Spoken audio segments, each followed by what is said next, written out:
What up, sports fans all over the world? It's your boy, Mac the Giants fan here with my guys, the Horseman, Adam Costas, Zion Zenith. This is the Premium Takes Podcast.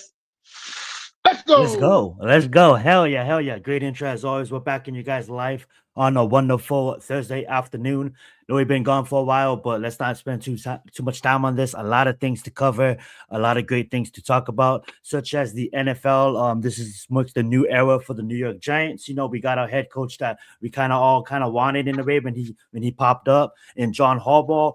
We're gonna preview all of the head coaching hires. We're not gonna go spend too much time on it, gang, but we're gonna talk about them. Then we're gonna go into the big game this Sunday. That is Super Bowl 60. It should be an exciting matchup. Should be a defensive game. Maybe it's not a defensive game. Maybe we all think it's gonna be a defensive game, and it's really an offensive game. Who knows? But we have a fire second-year quarterback in Drake Maye and returning head coach.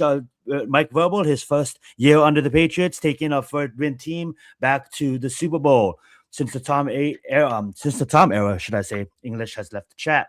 That being said, also too, we're gonna talk about our team, the New York Giants. Go on to our hires with Holt, our special team hires, with Matt Nagy as our offensive coordinator. I have some strong thoughts about that. Adam does as well, and I know Mac does as well. We have our defensive coordinator coming over from Tennessee, and then we do have John Harbaugh, and then we're gonna get into a little bit of Hall of Fame. I know these boys was talking before the show, and they have a lot to say about that, so we're gonna get into that. So that's the rundown of the show. But before we begin, we just wanted to give a special shout out to the guys early in chat. What's up, Chad? Thank you so much for being here. What's up, Total? We appreciate you, my friend. We got Coach Talking Sports in the building. What's up, Coach Ed? Please go subscribe to this mofo. He's a real one I know, talks college ball, and one of the real ones, one of the BBQ Big Blue Crews. You know what I'm saying? What's up, Ed? And let's get it, chat. Yep, go Patriots and Mike McCartney's shit. Absolutely, we will get into that. But before we begin, I just want to check in on these boys. Just a little fast check-in. How's you guys been? How's you guys' time off of Premium Takes? And Happy New Year's to you both. So let's get it going. Adam, you can go first, and then pass it over to Mac.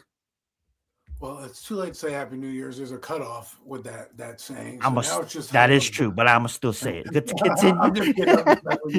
Happy New Year as well. But I did have that conversation with someone. I'm like, I told Happy New Year like a week ago. The first time I saw him, I'm like, is that still a thing? Can I say that? No, I mean, it's a little over, but Premium Takes us back. There's been a lot of hot button topics we've discussed in our group chat. Even though you guys think Premium Takes is gone, it really never is, because we're always in a group chat together. So that is our Premium Takes off air. It's almost a spitballing session, and we had one where we decided there was too much juicy gossip to not convey our opinions and then share a little bit with you while we had some time. So I'm doing well. Thank you for asking, Mac. How are you? I am doing great. I'm doing great, Adam, man, and Zion. Good to be back with you guys, man. And I mean, I don't know. I'm 2026 has been off to a fast start as a New York Giants fan. Got a lot going on, and I'm excited to be back here talking sports with my guys, man. And let's do it, man. Absolutely. Let's get it. Yeah. All right, guys. So a lot of things has happened. So let's just get into it. Coaching around the league. Shout out to the 42 in the chat too. Appreciate y'all coming through. Shout out to the 42 in the chat on God. Yeah. That being said, guys, we're back in your guys' Life's Premium Takes at its finest. Let's talk about coaching, guys. A lot of coaching changes. I'm not going to read it all because that'll take too much time. But I just want to look at all of it that changed. Now, coaching surprises, right? We didn't expect the Buffalo Bills to fire their guy. We didn't expect Mike Tomlin to step down at the Steelers. Obviously, we didn't expect John Harbaugh would be available after 14 winning seasons in Baltimore, being there for 18. One coach that really stood out to me was Clint Klubnik to the Las Vegas Raiders. He's going to be there at Mendoza. True. I know Tom Brady's really excited about that. That being said, I do also like Mike over to Arizona. LaFleur, both of his parents as coaches, his brother coaches in Green Bay. That's a fire hire as well. And then Todd Monken, that's the one I'm kind of mad about because I really wanted him as offensive coordinator. But, shout out to Todd Monken. What I did like with these coaches, guys, is I liked how all of them kind of expressed. Now, will all of them hit? Absolutely not. We've seen this last hire in 2022, and then we see it now in 2025 with this much coaches. I want to say this, though.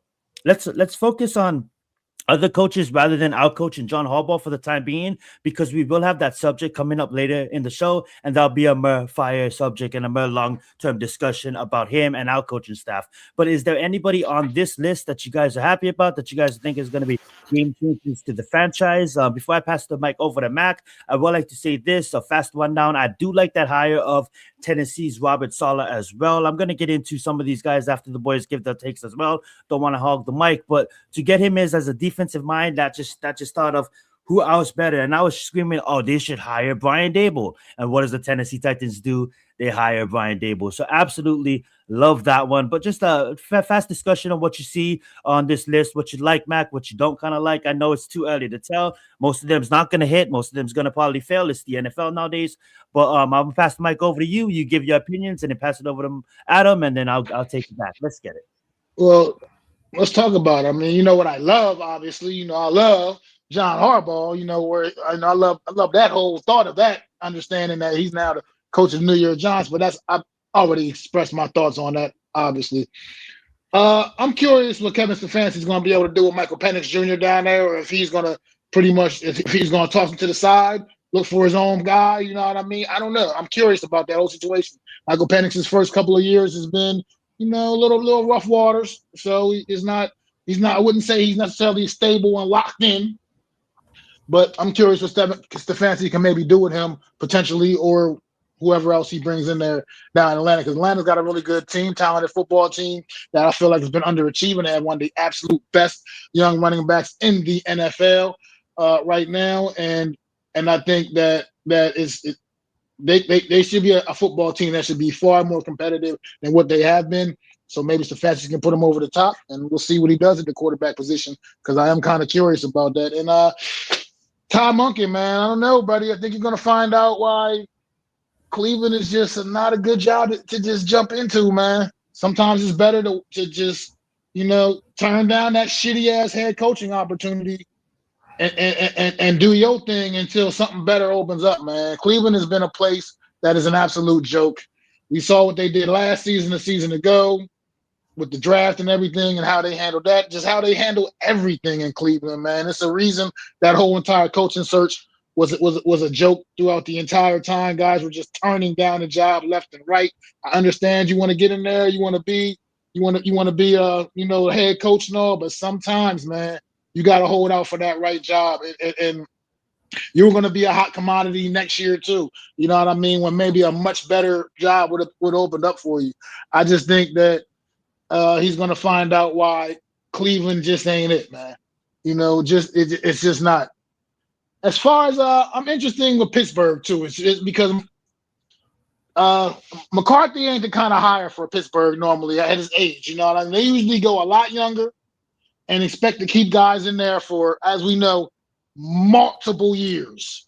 So I don't think Mike McCarthy ain't got no 20-year run in him in Pittsburgh. You know what I mean? Not at the age of like 62 or whatever he is right now. So I'm kind of curious. That was kind of interesting that Pittsburgh went that direction, something different. So we'll certainly be getting a new Pittsburgh coach a lot sooner than we're used to seeing over the years. And that's really all I got right now with the coaches, man. Good luck, Ty Monken. Wish you best of luck in Cleveland, bro. But it's just not a good look usually. Well said. If I give the mic to Adam, Hugs, thank you so much for being here, my friend. I promise you, I'll probably make you a mod if you can do me a favor. I don't like to make mods immediately. I know I'm back on YouTube, and usually the mods are people that I know. But that being said, you stick around Premium Ticks for a couple of weeks, and you'll be consistent with us. I definitely can make you a mod, my friend. Go, and I appreciate you asking. Go right ahead, Adam.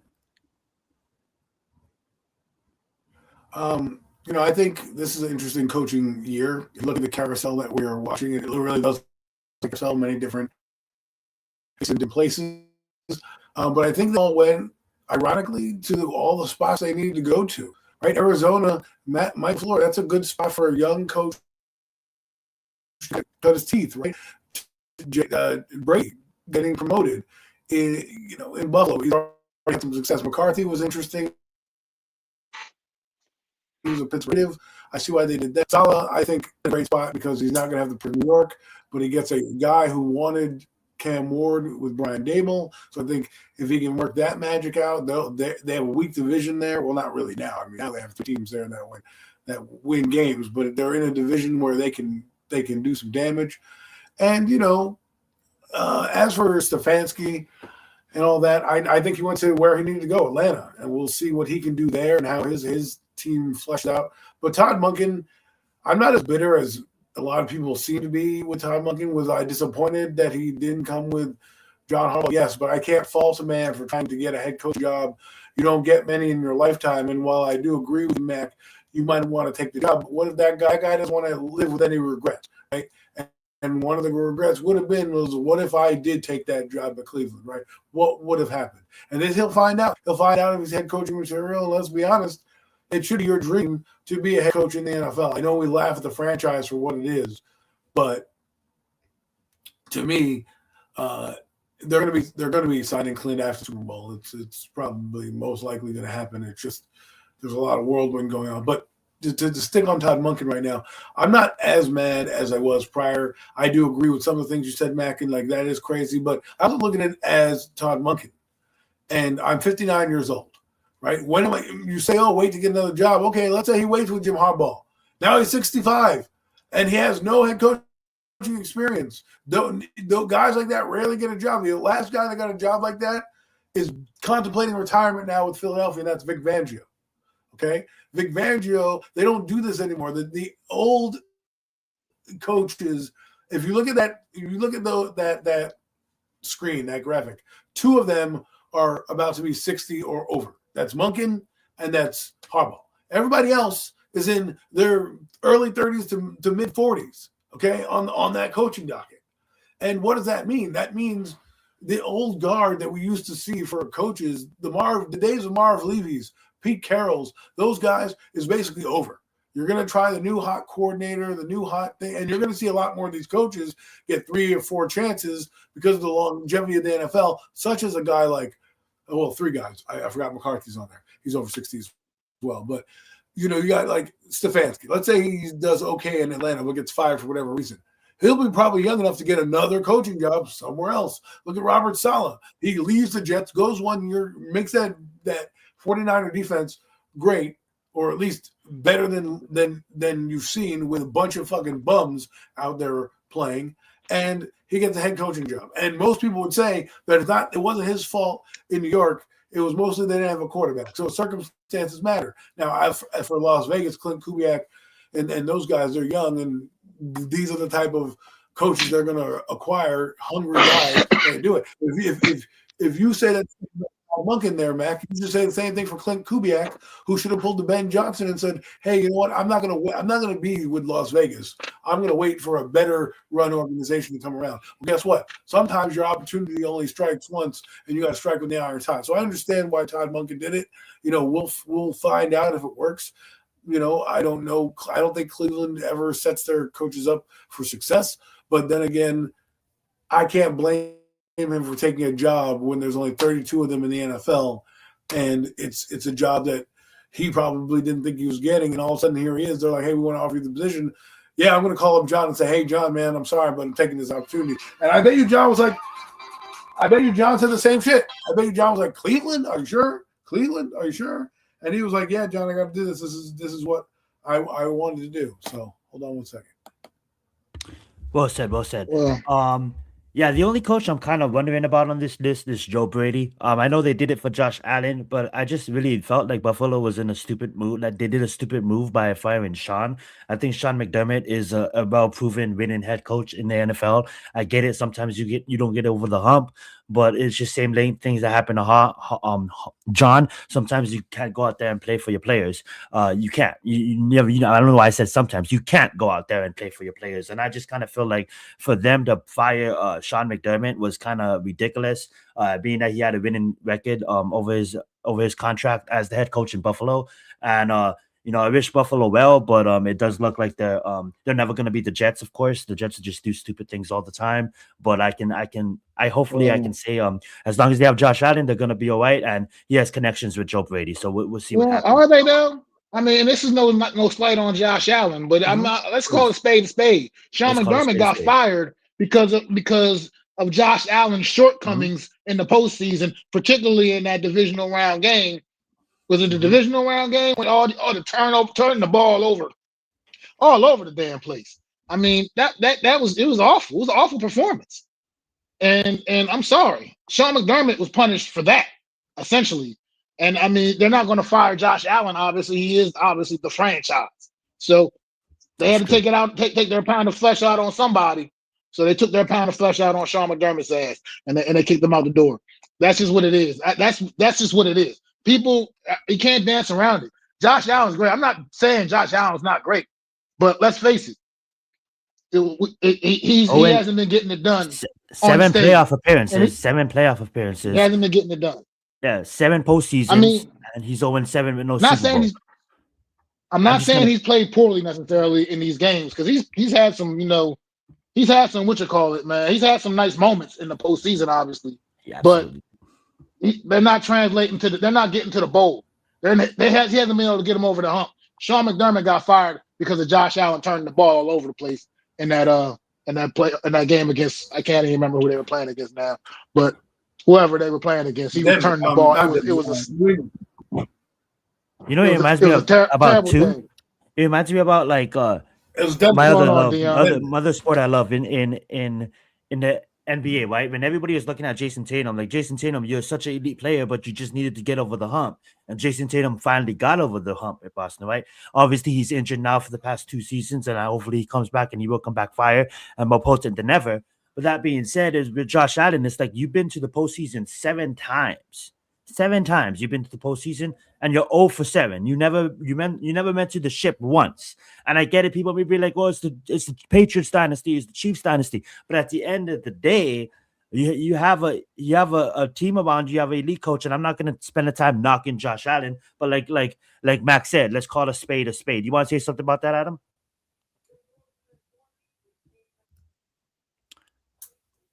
I don't know if he's talking. He's good. Go right ahead. See, I don't agree with that to a certain extent. I think this last game cost his coach the job. It's not even he didn't play. He played poorly. If anybody should have been fired after the game, it should have been Josh Allen. Okay, because of his performance. So I don't want to hear about the marriage not working and all this. You're grown men and you win football games. Isn't that the fucking point of this NFL? Like, I hate all these. Wore out his welcome. Well, what is it? What is the problem? You win too goddamn much? I don't understand. Okay, I don't know what the standard is. As for Josh Allen, he right in the now, we can say that he's going to be whatever. He chokes, he did whatever. Overall, when you look at his career and his numbers, you're going to say that guy's a Hall of Famer. All right. And you're going to have to put in, yes, Mahomes, because that is the same thing. This is what I wanted to bring up with the Hall of Fame. And I'll mention it real quick. I don't take things away from Reggie Miller for losing to Michael Jordan. I don't take things away from Barkley for meeting Jordan in the finals, right? Like, he's still a Hall of Fame player. So when we do this, yeah, did he not win the big game? No, but man, they make the playoffs every year. That's more than I could say for Dan Marino. And Dan Marino is one of the best quarterbacks of all time. So when we sit here and we look at it right now, they haven't done well. But I can't blame Josh Allen for everything. Stop making excuses for this.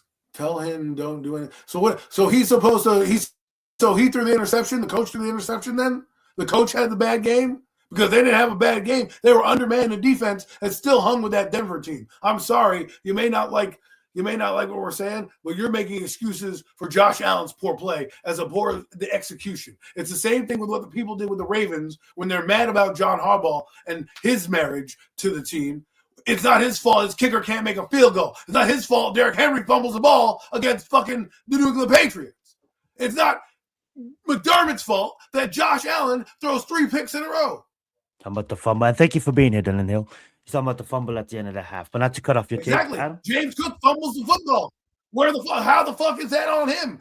I'm sure they preach, hold on to the football, don't turn the ball over. So I'm sure the coach has done his fucking job. What I'm saying is that people want to get rid of guys. You better hope that Brady gets them over the hump. That's it. Because we sit here and say, well, this guy couldn't do it. I'm not trying to make excuses or feel sorry for him. I blame Josh Allen for this last game. All other games, I blame poor defense with Leslie Frazier, clearly against Tyreek Hill. That guy's still running right now, okay? Like, what are we doing? We can't just not look at the facts of what's happening throughout the game. Josh Allen's played phenomenal football in a lot of these playoff games. This playoffs and this season wasn't his best. And this game shouldn't have been blamed on Sean McDermott, if anything. Now, if they didn't like him, he got weird stuff, you're going to find out the back channels what happened. And that's fine. But I'm not going to sit here and just, crush a guy on the way out for 9 seasons when they went to the playoffs, 7 out of those 9 seasons. I take that. And maybe it's I'm looking at it as a Giants fan who has been losing for the last decade, and I see winning fucking franchises get rid of winning fucking coaches because, we want to change the tires and the drapes because they're fucking worn. Give me a fucking break.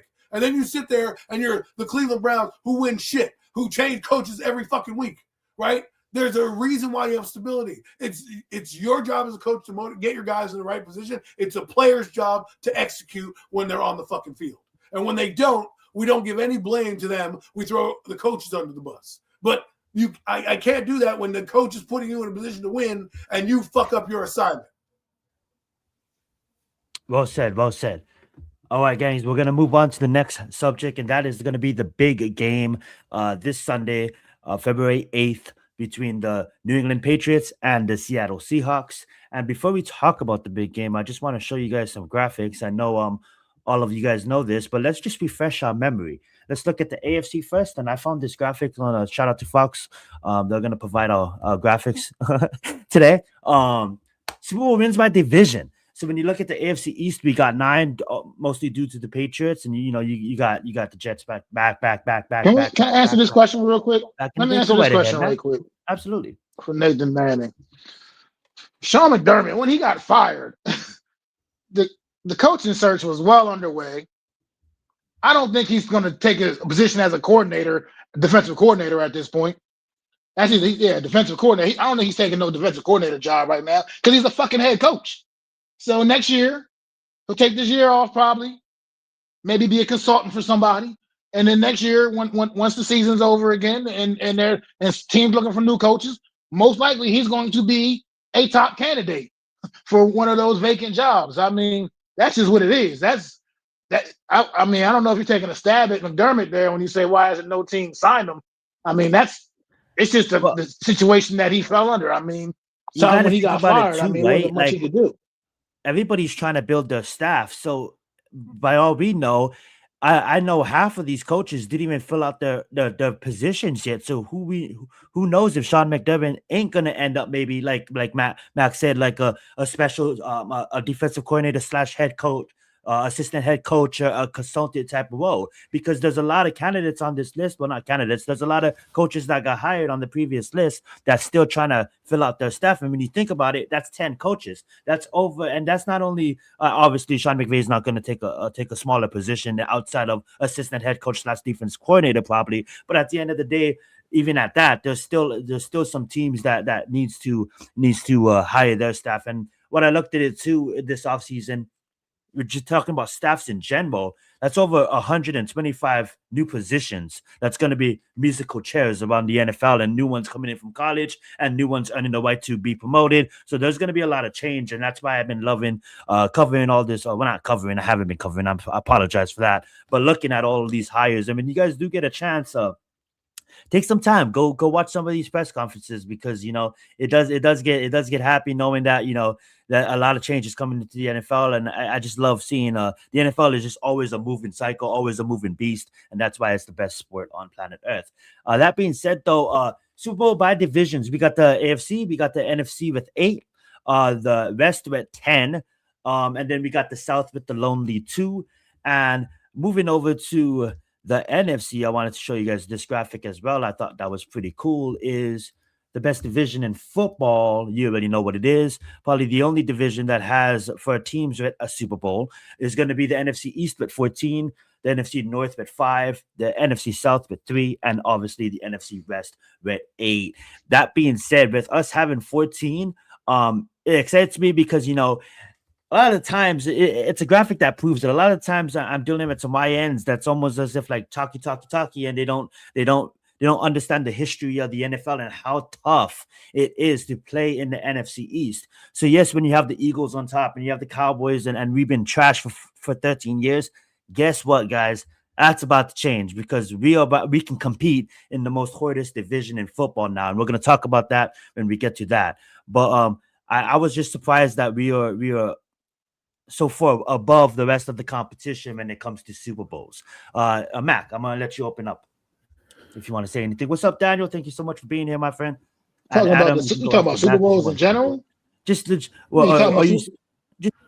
Were you surprised of this graphics, being that the NFC East is far and above everybody with 14, and how tough? I mean, I'm not surprised by it. I already knew what it was. You I've knew that, been following the NFC East for my whole totally, entire totally. football years of watching football. I mean, I already know that historically, right now, is not currently the best division in football, but historically, it's not even close. Not even close. It's not even close. You have AFC not even too? close historically. Yeah, AFC is right here, Adam. I mean, as you see here, the NFC North NFC East has 14 Super Bowls. The next closest is what was that? The AFC West with 10, because and of that's the Patriots. mostly because of the AFC West with the Chiefs are doing mostly right now. That's most of the reason why what they've been doing over the last several years. Because the Raiders, I mean, Denver's got what, 3? I think Denver's got 3 of those, and Vegas has got I think 3 as well. So the Chiefs got 4. Yeah, so yeah, and they've been to 2 Super Bowl. Oh, the Indianapolis Colts, yes. They've won. And then I mean, as you see, the AFC East right there with 9. We know who did most of the heavy lifting there. Obviously, I mean, you're talking about just 7 of them coming from one damn team. And the Steelers got 6. The Steelers got 6 for the North. Steelers have 6 titles, yes. Yeah. Steelers have 6 of those. Baltimore, yeah, absolutely. Because Cincinnati doesn't have any. Cleveland doesn't have any. I mean, you. It's interesting. You look at the AFC West, right? And you saw the NFC East go back. I mean, the NFC conference. The 49ers are really the real reason over there. They've got a lot 49ers got 6 titles. 5. The 49ers have 4. They've been there. 49ers have 5. 49ers have 5. Yeah. And the Rams have 2, and the Seahawks have 1. The Seahawks has 1. Seahawks got 1. And Arizona should be over by the South because those teams never win anyways. I mean, Arizona should have had 1. They just couldn't hang on. They just couldn't hang on at the end. You know what's funny? It's like this would have been insane because you look at it. There are not many teams left in the NFC that still need Super Bowl to get there and win. The South has nothing really. I mean, Atlanta's been to 1, been to 2, and maybe 3. I don't know if they went to a 3rd one, but I know they went to 2 in my lifetime. No, they only been to 2. Got annihilated in the first, and shocked in the second. You got Tampa Bay with 3 Super Bowls they've been to, I think, winning 2. No, they only won 2. Sorry, they won 2. They won in 2000. Yeah, they won 2 because New Orleans won 1 too. I mean, New Orleans won the other one in that division. Yeah, and then Carolina has been to a Super Bowl. Well, been to 2 Super Bowls and is 0-2 in their. But shout out to Carolina, right, for being a young team, and even appearing in the game because they're not even 30 years old, if that. Or they're about 30 years old. You know what I'm saying? 30 years old. They came into the league when I started liking. Came in the league about 91 or 92, I think. Oh yeah, so they're not even 40 years old, should I say? Yeah. No, they came in 95. It was 95. So 31 years old. I thought that was 95 with the Jacksonville Jaguars. I remember this because I started liking football that season, and they were part of the new, teams that they were bringing in. One from the NFC, one from the AFC, and the Jaguars. I had an affinity for these because they're big cats and everything like that. It's kind of cool names, Jaguars and Panthers. Everybody else had these weird names.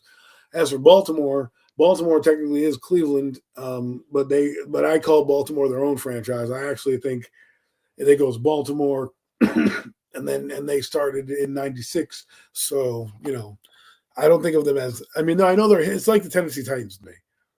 If you're going to change your name, to me, the history of that one team stops. It's in your history, but to me, the new team begins, right? So to me, Houston, they should get the name and they should have the Oilers' old logo because that was the old team. I understand the franchise was there, but you look at it like the Baltimore can never go you could say their history, but right now with Cleveland still being there, it's going to be a blip on the radar. They've moved everything to Cleveland, right? There's really no history past the Ravens. The Ravens are in the history note, basically like now a expansion team. Even though the Browns came back as the quote unquote expansion franchise in 1999, but the history of the Browns, no one's going to. As soon as it's going to be a whitewash, we're just going to see the history of the Browns and no Ravens. Well said. Well said. Another ain't like I just had to Google it to correct myself, but Arizona, right? Like, ain't there one of the tops, like one of the founding six, and like they moved all over the place. So it's like, damn, you had over 100 years to win a fucking Super Bowl. I know Super Bowl wasn't great at 100 years ago, but to win a championship at least, you know what I'm saying? But that doesn't always equate to victories, and they may have. It's like the Detroit. Detroit has championships just before the 60s, you know. Yeah, because like the Giants have like 12 championships or something like that before this, like with the Super Bowl included. How many championships did the NFC East get when the league had less than 32 teams? Tainted championships. I can't say tainted championships because that doesn't make sense to me. You can't blame somebody for winning a championship because there was less teams involved. I would actually say it's harder when the Giants won those championships and the 49ers won those championships because those teams were different. And they didn't have – if you want to say tainted championships, then you have to say everything from 1993 on is tainted because that's when free agency became a thing. And that's when teams became broken up and you can change. Prior to that, teams stayed. You had Montana on the same team for decades because they didn't really have a salary cap. They didn't do a lot of the different things they did now. And then in 1993 is when they had these Plan A and Plan B for agents. It was a real wonky system, but it really did change the entire trajectory of the sport. Basketball, have you ever seen that movie by the South Park guys? They make a reference in it, and they talk about basketball and franchising, and they're like, that's what's going to ruin the sport. And why do you think they have all these franchise and free agency frenzy now? Without that happening, you don't have that. So I can't say championships are tainted because of 32 teams. If you want to make that argument about being tainted, then you have to start at 1993 when the free agency crop began, because then you don't need to worry about drafting players. You can just sign super teams, and sometimes they work out quickly and sometimes they don't, but you can quickly just assemble a squad and go, whereas in the 80s and 90s, and even the 70s, why teams were bad for decades because they were bad drafting. They were run by terrible ownership, and they didn't have any way to kind of acquire talent quickly. They had to use it through drafts and only trades, right? Now, come 1993, Reggie White was the biggest domino that fell kind of in that era, and correct me if I'm wrong, Mac, and that kind of started what we have now as the modern day free agency, and that to me is what changed the game. If you want to talk about tainted championships, to answer that gentleman's question, that's when I would, if you want to put that on a team, that's when they would begin. Because without the mid 90s, I never thought I would see Joe Montana leave, but because we have free agency. I'm sorry, Adam, but I mean it's not tainted because it doesn't matter that how many teams. I mean, winning a championship is winning a championship. It doesn't even, honestly, to be quite frank, it doesn't really make sense to me when you say something like that, because it's like saying, okay, well, Jim Brown, when he played in the years when he played, that they only played like 10 games. You know what I mean? Or whatever, however many games they played in the season when Jim Brown was playing, and he had to do all the things he was doing and less games than what these guys are doing it now. That doesn't mean you just say, or take away what these guys are doing now, because when Jim Brown only had 12 games to do it or whatever it was, however many games he was playing, it's just a different era. I mean, it just is what it is. If anything, that's just the league grew. The league is going to grow. I mean, you can't expect to sit on everything. I mean, but think about what you said. The records now should be tainted because they're adding 17 games. Jim Brown did that rushing in 12, right? Barry Sanders did that in 16 games or whatever, right? So now you're putting 17 games. Myles Garrett took 17 games to break Michael Strahan's record that he did in 16. So if you're going to say things are tainted with 32 teams, you need to open it up and say the NFL is adding more chances to break records, get 2,000 yards. They're going to have an 18th game soon. They're going to be like, there's going to be damn near a 6,000-yard passer happening soon. Okay? That's coming, people. And we're going to sit there and we're going to say, wow, look at these bums from the 1960s who only threw 2,000 yards. Well, that's what I wanted to point out too, right? Like, and we thank you for being here, Nathan, and you'll be on a part of the show because we're commenting on your comment is are we not going to count sacks when, like, so it's not a sack because we didn't count sacks in the early days when they clearly sacked the quarterback? I looked at it like that, right? Because times change and things change, and like Adam just brought up or Mac just brought up, eventually we're about to get 18 games, and yes, as a Giants fan, I'm happy for Myles Garrett that he did sacks it. Lawrence Taylor's rookie season. They didn't even count it. It wasn't even a statistic. His rookie season. Point given. I absolutely love it, guys. All right, let's move on to the big game. But before we do, guys, I do want to point out something. This is not a show about politics. I don't think politics has nothing to do with sports, but I just want to give you guys an alternative. If you guys don't want to see that halftime show that's just probably going to be really political and really just not what I'm into, you know what I'm saying? You can go to the Turning Points YouTube channel. They're going to have the All-American halftime show. If you guys don't want to watch a political play at the Super Bowl halftime, where I don't think sports has nothing, politics should not do anything to sports. I don't know why obviously it's too late to rebook, but that being said, you guys can go watch Kid Rock and a few other country artists do their thing on the Turning Points YouTube channel. So just to give you guys another alternative. That being said, let's talk about the big game. We got the Seahawks versus the Patriots. It's going to be a fire game. I'm going to give the mic to Adam. I'm going to let Adam go first on this one. Go right ahead, Adam. Well, this is an interesting game to me because for the last 2 weeks I've been sitting on the Seahawks winning just because I think overall they're a better team overall, and defensively I think they have a stronger defense. But then I was talking with an Eagle fan and he was like, I can't count out the Patriots. And I'm like, huh. And I thought about it. I'm like, the only thing that can really derail Seattle is if the quarterback that we talk about all the time turns into a pumpkin, and that's Sam Darnold. If Sam Darnold is really the main focus here, if the Patriots can figure him out and get to him and get him rattled, they might have a chance. I mean, Drake Maye has proven that he doesn't need to do much. I think he's playing better football than than Sam Darnold. But I just think the Seahawks defense is fantastic across the board. And I think the skill position players lack a little bit over against in New England. And I don't think they have the same kind of swagger that they do with when they had Bill Belichick. I'm not saying they can't win, but it's a hard game to pick. I'm still going to stick with Seattle, but I can see them making a case for New England. But it really comes down to Sam Darnold because he's going to do, and I think his storyline is pretty big. And I wouldn't be surprised if the NFL rigs the game anyways in Seattle's favor because they're trying to sell the team. And, I wouldn't be surprised if more calls go a little bit more Seattle's way because they want to up the value with getting another Super Bowl under their belt since they're going to be, quote unquote, selling the team after this. So look out for that. But the bow I want to put on this is Sam Darnold is a reclamation story that, if he wins, you're going to write like a book about this guy. A guy who was much maligned in the NFL,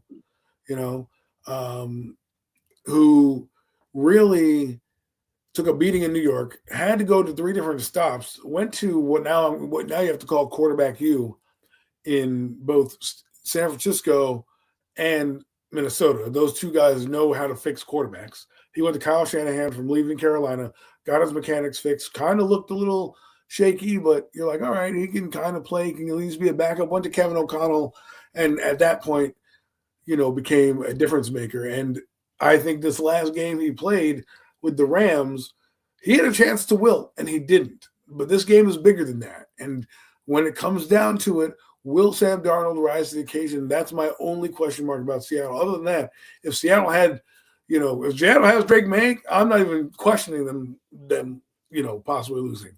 I just think that Sam Darnold has to play flawlessly, while as Drake Maye, I believe Drake Maye can get away with a little bit more just because of how he is as a quarterback. I'm not saying turn the ball over, but I'm saying he doesn't have to have for them to be successful. While I do believe Sam Darnold's going to need to establish that he can pass against New England because they're going to try to stop that run, make them one-dimensional, and really say, hey, Sam, let me see if you can win. When on the other hand, you can see the Patriots, they know how to win in many different ways. So they don't necessarily need to lean on Drake Maye the same way that Seattle, I believe, would have to lean on Sam.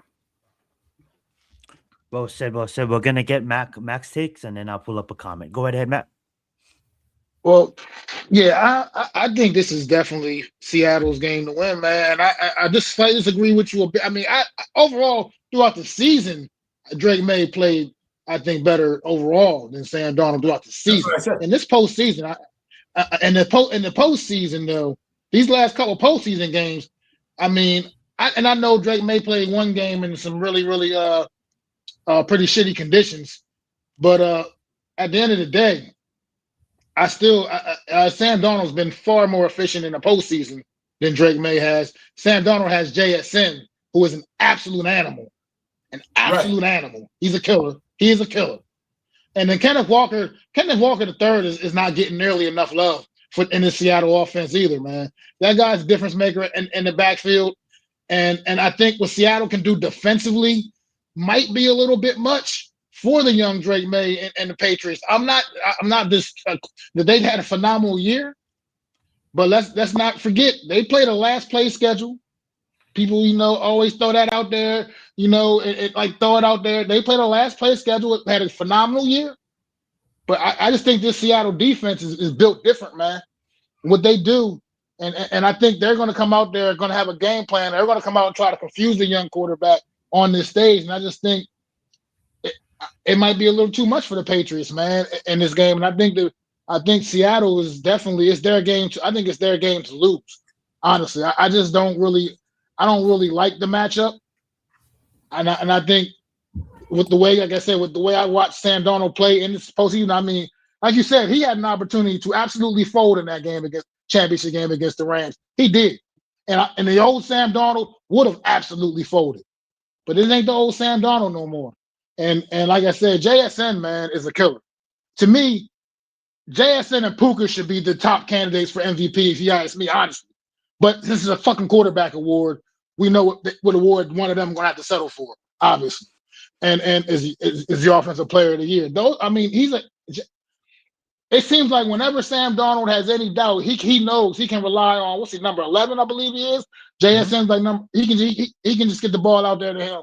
And good things are going to happen, and that's pretty much what he's been living and dying with all season. And then even in the event that the Patriots have a way to slow down JSN, then you still got guys like a guy like Cooper Kupp out there, who's a savvy vet, been in the big game before. He's been on this stage, so his moment's not too big for him. He may not be the same guy he was a couple of years ago, but he's still a damn good football player, man. And I just think, like I said, I think Seattle might just be a little too much for him, and it's not taking anything away from the great season the Patriots have had.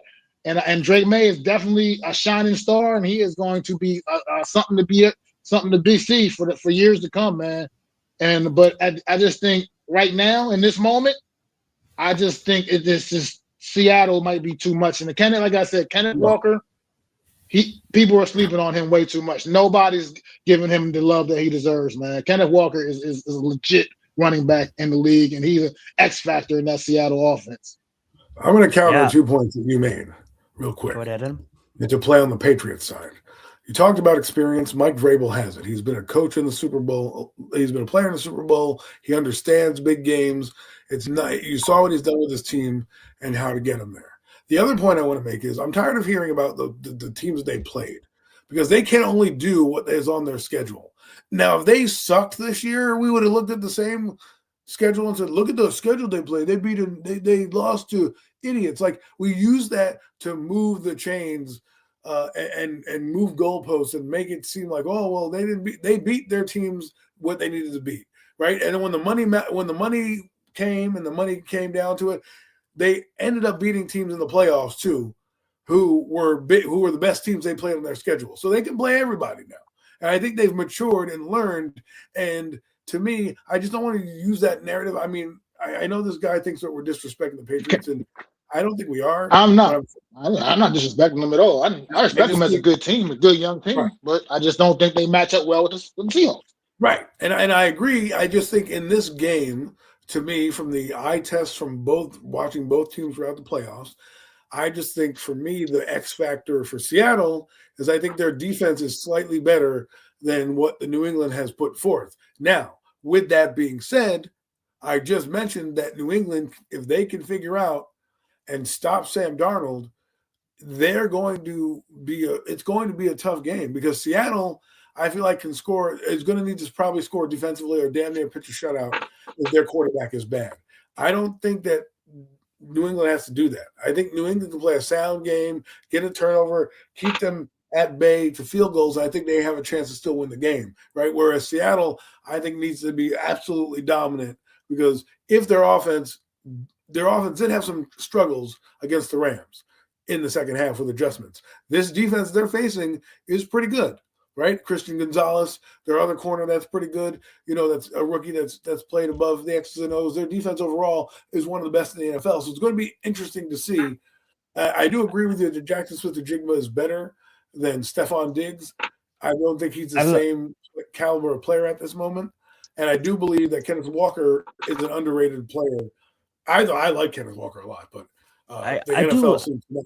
But just one, I do kind of look at another thing is just to get my take in real fast, guys, and then we can continue this conversation. I'm hearing all of you guys are saying, and I'm agreeing with most of what you guys are saying, but I'm kind of siding with this. Like when you look at the Patriots, I do factor in strength of schedule, and because I honestly think that it shouldn't matter when it comes down to the playoffs, like Adam said, because they made it to the bowl for a reason, right? So they're already in the bowl. So when we look at strength of schedule, that doesn't tie in too much, but it matters a little bit. I think the Patriots had an amazing season.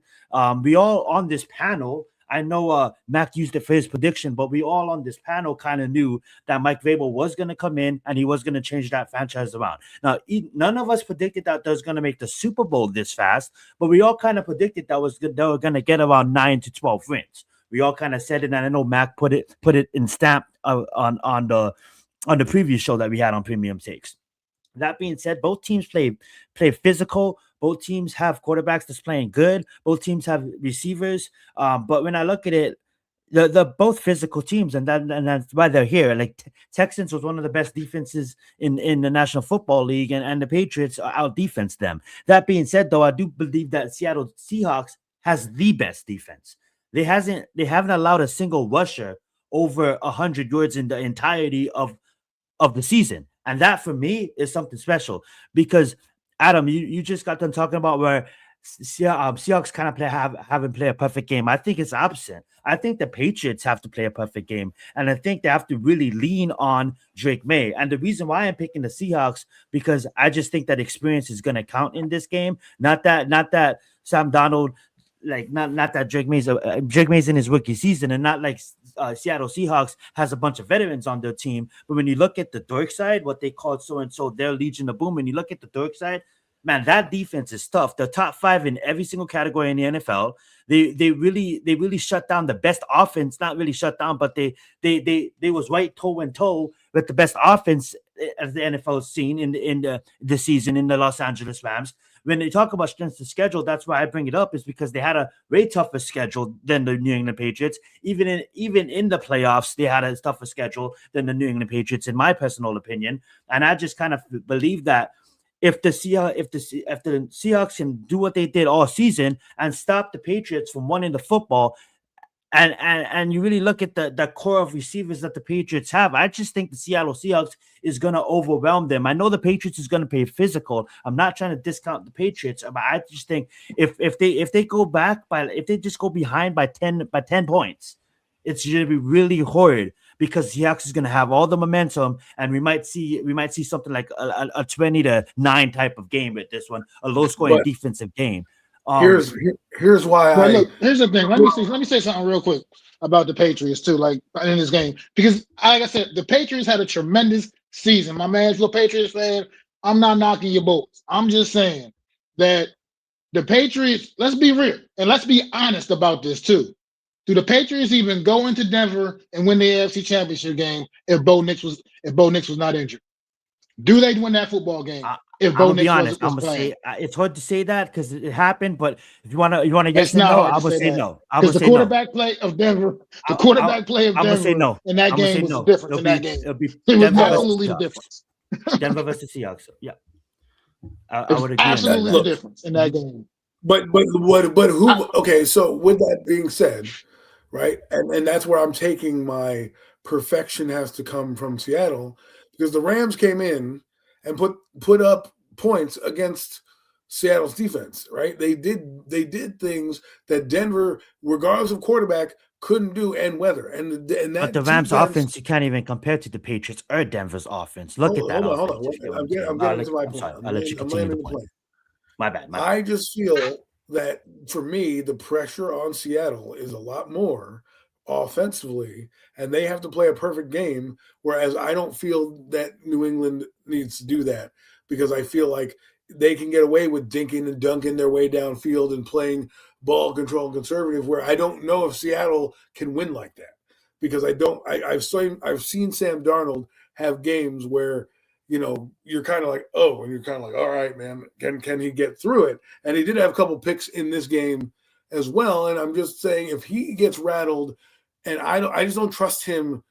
So for me, my mindset is, yeah, you're right. Patriots probably have to play a perfect game to win. But in my brain, how I'm thinking is, to me, the one X factor that I still need, and this just happened talking to an Eagle fan, is the only thing that I can think stops Seattle is basically Sam Darnold. That's it. I think Drake May, they'll find ways to win. They've done things with that defense on the Patriots to corral teams. I don't think the offense is that crazy, and if they can figure out how to curtail Jackson Smith-Njigba, I think they'll be able to handle Cooper Kupp and the rest of the skill position players. Now, offensively, I just think Josh McDaniels has a playbook where he will figure out how to make the game easy for Drake and not put him in the harm's way that he needs to on this vaunted pass rush, where I don't see Sam Darnold having that same leash. I think if they get behind, you playing into the Patriots' favor right now. If the Patriots can get up and win, I rather take my chances rushing a passer against Sam Darnold than having them be up and giving the ball to Kenneth Walker, who I think is going to gash them if they're not careful. So that's why I guess that's where my mindset is. I don't disagree where the Patriots are the ones that have to play perfect. I'm saying for my scenario in my head, how I see the game playing out, and it could do this way. The X factor for Seattle will be if Sam Darnold has a brain fart and if this kid can overcome. And I can't. The only reason I push back on you guys with the schedule thing is the Giants played a schedule, right? They did all this stuff. They had a bad defense. When it was money time, they did what they had to do. And I'm not going back and revisiting history because guess what? If the Patriots end up beating Seattle, I'm not going to put an asterisk by their name and like, well, look at them. They went 14-3 and didn't know. They beat who they needed to beat to get to this point. And we can put whatever excuse there is out there. You play who's in front of you. And you don't – I know that when I was playing sports, I didn't care if the starting quarterback and the other team was out. I'm getting my championship ring here, right? And I don't care how I got there. I'm in the day. And so, I don't I just mean that literally. get tired of that. I'm just saying I'm not mad at you, Mac. I'm not for saying it. I'm mad at overall statements because a lot of people say that and they're like, well, they're 14-3. So I'm actually impressed that they were 14-3 with their team and not like 10-7 and 9-8. We're like, oh man, look at this 9-8 team. Couldn't beat a bunch of anybody's.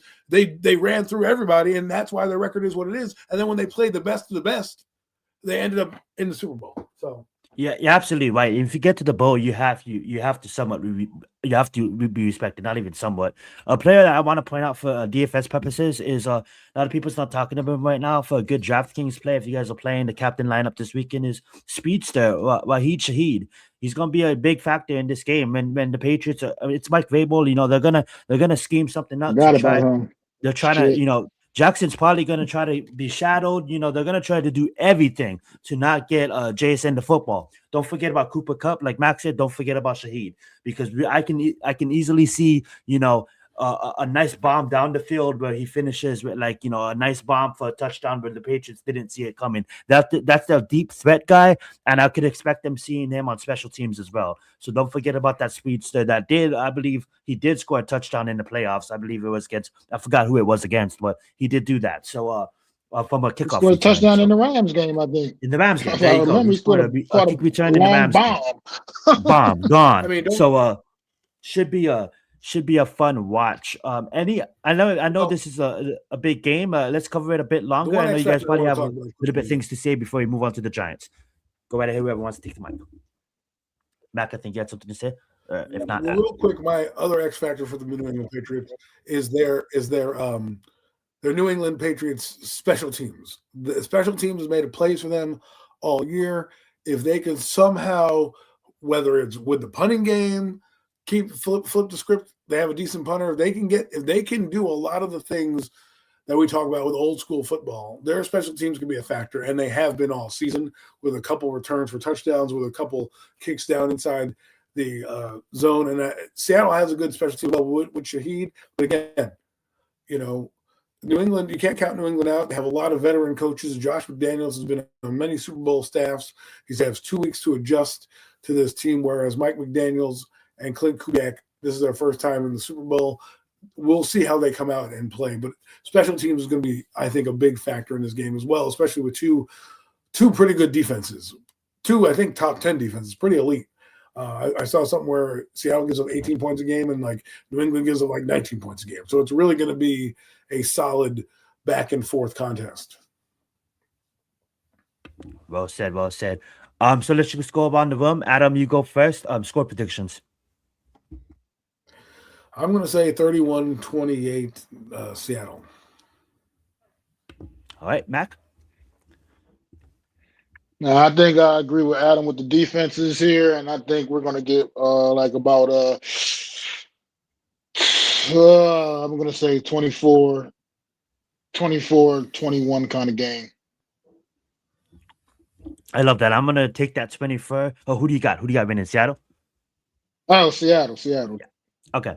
I'm going to agree on that 21st Seattle win. I'm going to say 17 for the Patriots. So I'm going to go 21-17. Seattle gets it done. It's a long, hard defensive game, and hopefully it comes down to the wire. Not like last year's Super Bowl where we really know who won by halftime. Hopefully this year's game is a exciting game. And let's just go around the room again. Adam, what is your food of choice for this Super Bowl?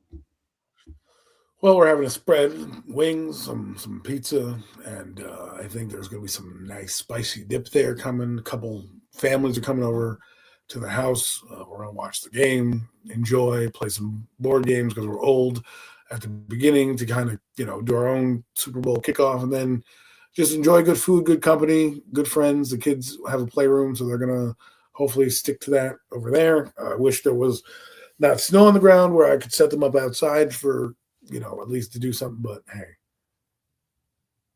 My favorite wing flavor, there's two of them.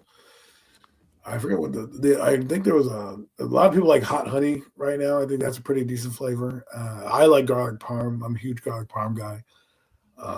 And so, there was Old Bay. I do like Old Bay, and then lemon pepper salad as well. Dry rub's always good. I always like a good dry rub. I like it spicy, baby. Give me some good mango habaneros, baby. Give me some of that mango habanero flavor. He wants to know your favorite dip. I don't dip my shit. I eat it I eat them just the way they are, baby. I don't do the dipping. I'm the same. I'm saying unless it's plain, I'll dip it, but I'm the same way as the boys. And I'll get lemon pepper, buffalo. Obviously got to go original buffalo, and then of course honey habanero will be my thing as well. And yeah, the hot honey, that is a good flavor going around nowadays. Mac, what is your food of choice for the Super Bowl? It's going to be whatever my homie is serving at his party. You know what I mean? Whatever it's going to be, I'm not going to be picky. Ain't no party like an Albarrain party. That's my shout out to my boy Ant, man. I'm going to his Super Bowl party on Sunday, man. Whatever he got, I'm with it. You know what I mean? Don't even matter. I love that. And it's gonna be good. I love it. So I'm apparently I'm going to be in a long time. I'm having hell yeah. I'm gonna be stuck at work for the first half of the game, but I'm still gonna be watching it on my phone. And then it shouldn't be busy because everybody should celebrate this game. It should be a national holiday. But I'm gonna catch the second half of the game. So what I'll probably do is I'll probably do the same. I'm probably gonna order some chicken, maybe get some pizza, and just have a good, maybe some nachos. Just have a good generic Super Bowl. This is a I good don't know where I'm junk gonna food. get. Yeah, exactly. I don't know where I'm gonna get my rings from. Yet, but I might go a little bit spoiled because it is a big day. Awesome. All right, guys, You know, it's a let's big, move on. a And big junk food day. You have to have yeah, what we need to know probably. is if you're drinking a beer, what is your beer that you're pulling out? I know my friend is he's bringing over. I think he's bringing over Modelo's, Oh, Stellas, who knows. love But that. is there a drink of choice for anyone that you're going to make? Is there something you're looking forward to that someone has at their house? Yeah, so That you guys- last I year, mean, this is my first Super Bowl I worked in like 10 years, so I'm grateful and I didn't want to complain about that. But last year I was on my Hennessy and Coke. This year I'll probably go light. I'll probably go beer. I'll probably go, like you said, Adam, some Modelo's. Or I might have Blue Moons and some oranges. I do love my my white pale ales. What about you, Mac? I don't have a go-to specific because I go to the liquor store and I look into the cooler and then something moves me. You know what I mean? It's Whatever you usually feel some like. kind I of like that. thorough ass IPA because I'm an IPA guy. I Love love those IPAs. See, hops. Give it to me, nice. baby. The stronger, you know what I mean, the better. So I ain't got to fill up on beer because a couple of them Yeah. will get me where I need to be. And, I'm good with that. And it depends. I don't know what it's going to be. It depends. I go in the store, I always come out with something different, man. I don't, you know what I mean? So I that's love just what that, it and is. I've been diverse buying beer lately as well. And you said it right. You can get a good high percentage. You don't have to be there with a blog. You feeling bloated off of these 5%. I love your style, Mac, and I do that too sometimes. Let's get it. IPA hardcore Mac says no, man. I love IPAs as well. Let's get it. That being said, Absolutely. guys, let's move on. Oh wait, hold on. We can't move on. Super Bowl MVP. Go right ahead, Mac. Sam Darnold. I love that. Well, Adam. since you picked him, I'm going to be different. I'm going to go Kenneth Walker here. He's going to be the man. Can the defense win the MVP? Can like the whole defense win the MVP? Is that possible? Yeah. I'm gonna say the but defense. you It's not can possible. Okay. not the entire defense. They're not going to give the entire defense. Yeah, They'll give it to that's true. somebody. One person on the defense, Von maybe. Miller, the last Super Bowl MVP defensive player. Actually, might have been Aaron Donald. Yeah. Or did they get that distinct? It was either Von Miller, Aaron Donald. No, I think the I last don't know. I don't know who won MVP that year. Yeah, that's gonna be tough. I'm gonna play the when the safe Rams route. won, when the Rams won, I don't know who the Super Bowl MVP was. It wasn't Aaron Donald. I don't think. I don't know. Yeah, I'm gonna sorry. take the safe route. I'm gonna go with Sam Darnold as well. And before we move on to the Giants, I would want to say we have two Giants playing in this game. I think only two. I could be wrong, but the ones that I point out to me is Julian Love and Leo the Lion, Leonard Williams. So I'm gonna be excited, rooting for the Seahawks, watching the ex-Giants play and do their thing. That being said, guys, you leave the Giants, you go win Super Bowls. That's the mantra. Huh? Barkley and now Leonard Williams and Julian Darius Tony. How crazy would that be? Darius Tony. Darius Tony won. I mean, what are we doing here? The Joe Shane era has not been good. You get rid of them, and it's like good luck for other teams. My goodness. All right, guys, let's move on to the New York Tommy DeVito too. Tommy Cutlass could get a fucking ring. The Patriots win. And Drew Lock. And Drew Lock. Can't forget about DeVito. Thank you, no Mets. Thank you. Drew Lock. All right, guys, that was fun. Drew Lock's on the Seahawks. That's right. I forgot he was on the Seahawks. Drew Lock was. Yeah, so back one then. of our backup quarterbacks is going to win Lock? the Super Bowl. Wow. Exactly. Shout out to Love and Leo. Absolutely. All right, guys. We're gonna talk about the New York Giants for a good 20 minutes, and then these boys are gonna end the show with a good Hall of Fame talk. Because the Hall of Fame is around the corner, and a few things got leaked. That being said, guys, New York Giants, I just want to open it up with my takes on Harbaugh. I'm just going to say I think that was a fantastic hire. I think he's going to demand the room. He's going to control the room. I didn't really need to go in too much detail, but because it's been out for a while, but I'm just going to say amazing hire. And I think we're going to take the Giants where we need to be, back competing in the playoffs year in and year out.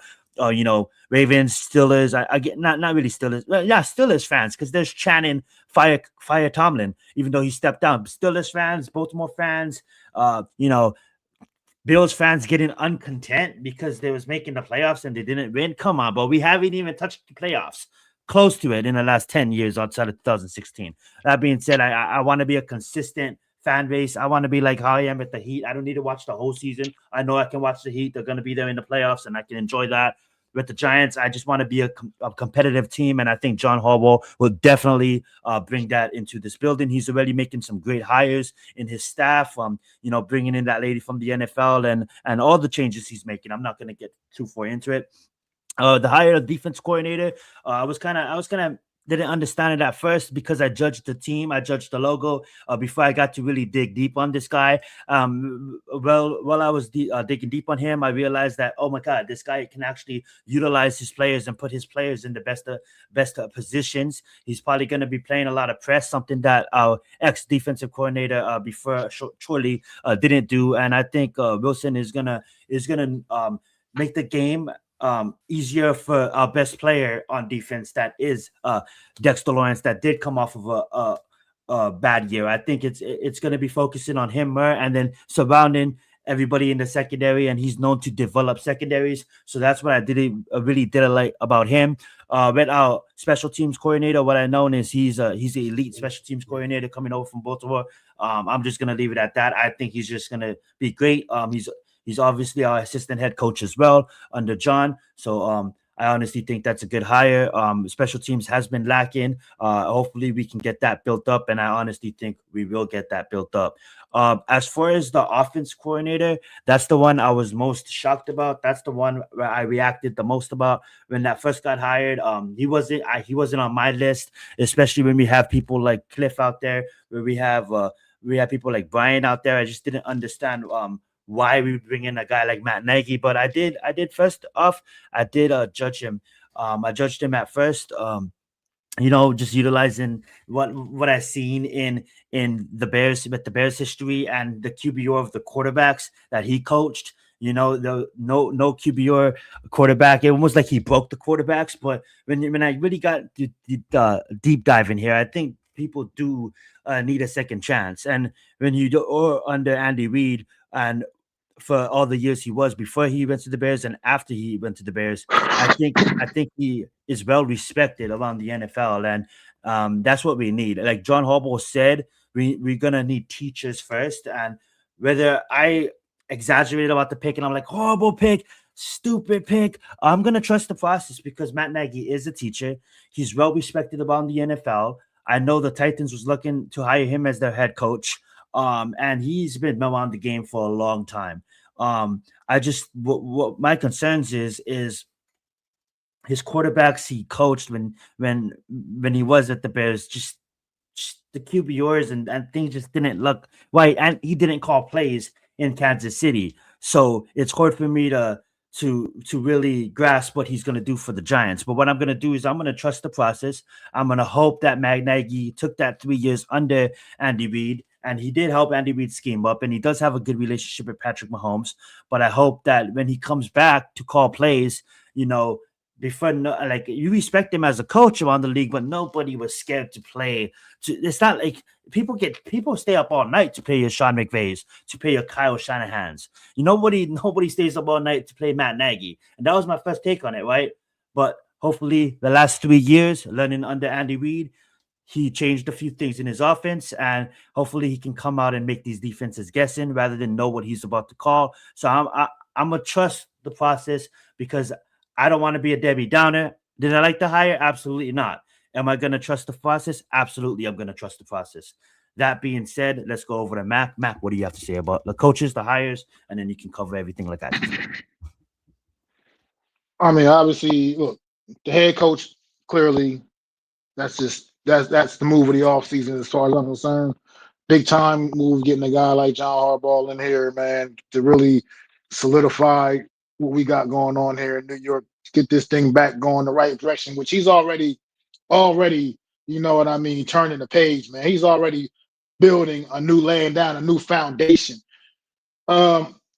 and I've talked so much about John Harbaugh the last couple of weeks, I don't know how much more I can really honestly say. I mean, but let's talk about Matt Nagy a bit. Not a big fan of his. I'm honestly not, and to be this, but I trust in the process of John Harbaugh, man. I trust in what he knows, his knowledge, his ability to put together a staff.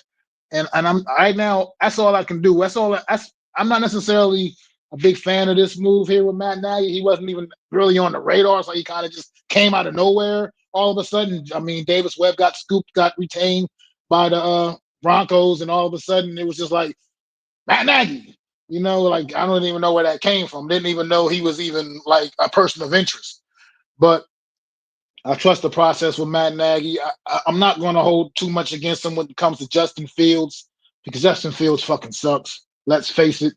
He wasn't good for Mike Tomlin either. He wasn't good for Aaron Glenn last year. I can't. I'm not going to completely, dismiss Nagy because of Justin Fields' shortcomings and Mitchell Trubisky. I mean, I just don't know, man. So I can't. It's hard. It's hard for me to do that, man. With a guy, and all I can do is trust the process here with John Harbaugh. Like I said, I believe John Harbaugh was the right guy for the New York Giant job.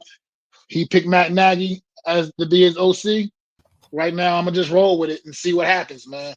As far as Denard Wilson goes, man, I think this could be a good move, man. Defensive coordinator. I think he could. I think he's a little better than people give him credit for. I think he can maybe potentially really upgrade this secondary.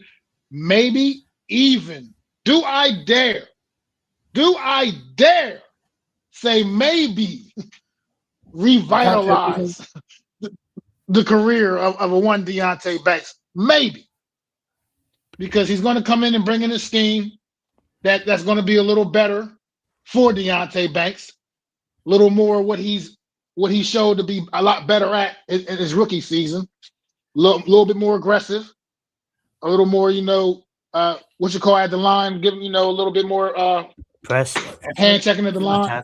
Yeah. A little bit more effort, a little bit more not showing up. I mean, put hands on the receiver. I mean, but I'm just saying maybe because I feel like with the under Shane Bowen, I don't want to put it all on Bowen because Deontay Banks, you're a professional in the NFL, but I feel like he did just kind of check out. Not to cut you off, but put it on Bowen. Our cornerbacks were 7 to 10 yards off the line. Like, but at the end of the day, this is the NFL. This is the NFL. You're a professional. You gotta have the ability to adjust. Everything's not going to be just rolled out for you, man. All nice and cute and perfect. It's not. You got to be able to adjust to in this league, and that's part of what being a professional is all about. So I'm interested to see if he can maybe bring some life back into Tay Banks.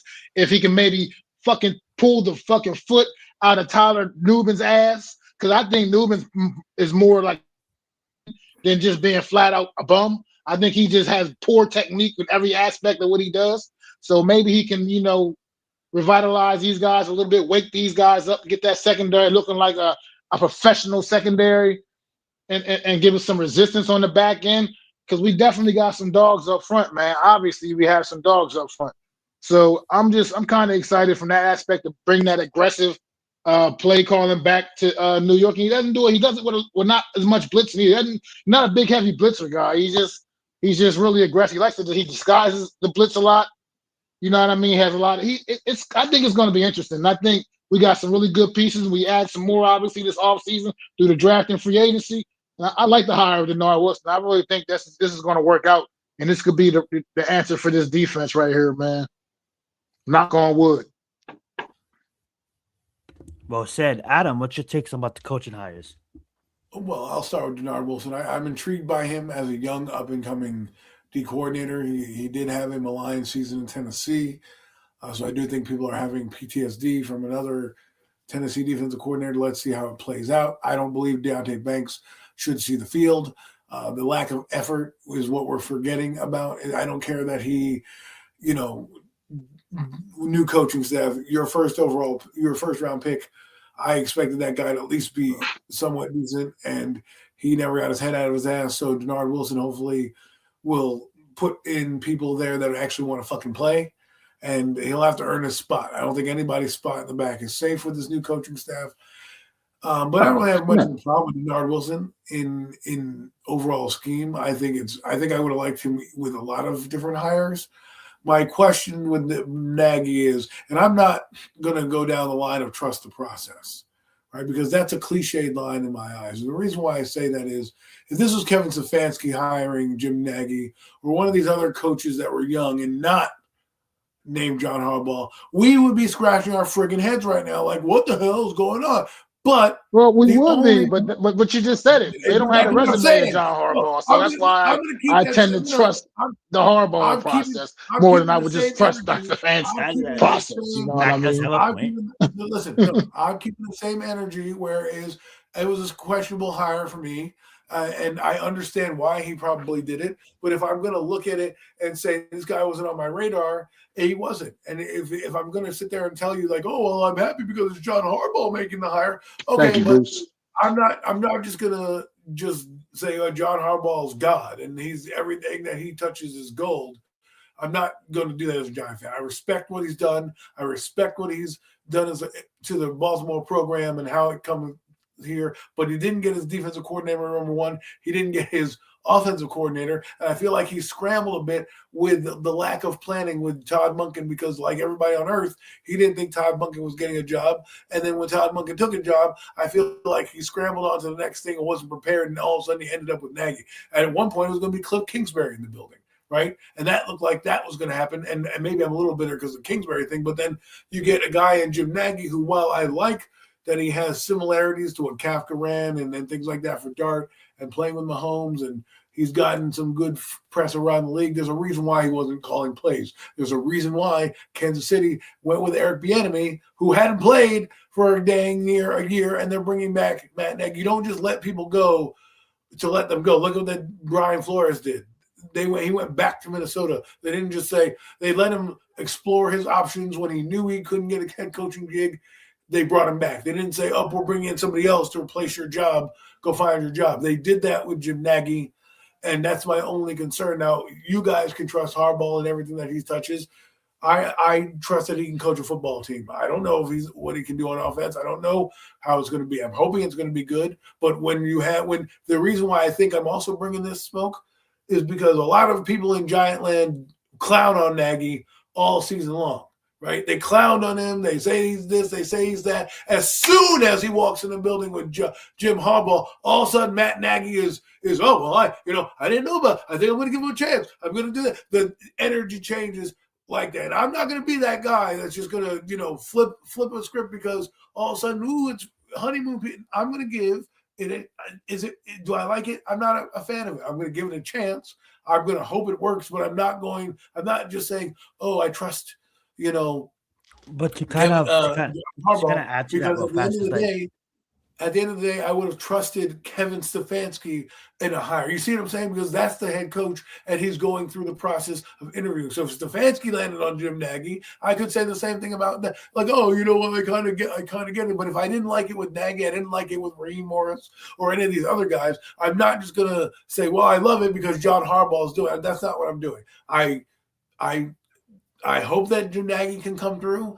I like what he's done. He is a little younger. This is a chance for him to revitalize his career. If he can do it here in New York, he'll definitely land more head coaching jobs.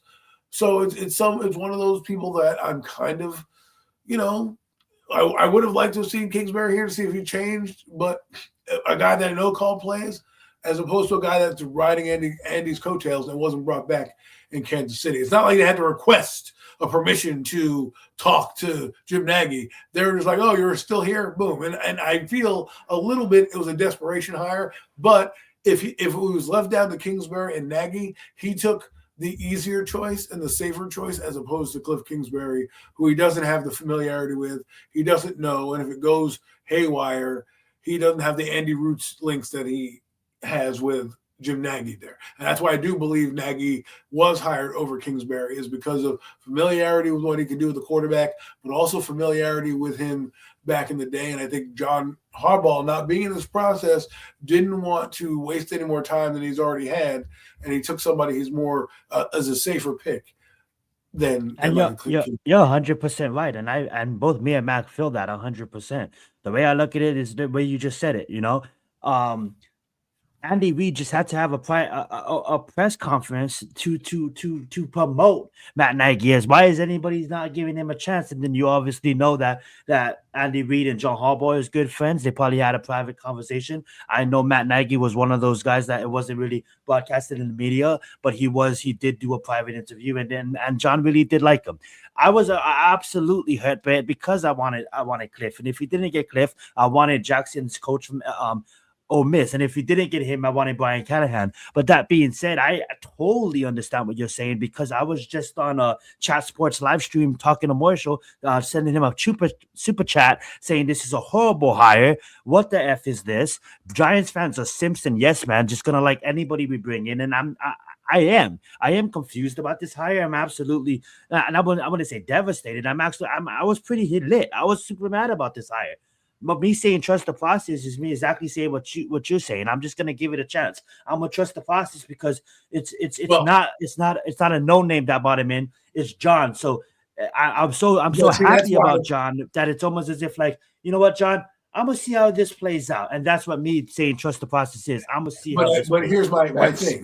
That's where I'm at with it too, though. But I'm with that the same thing with Zion just said, because like.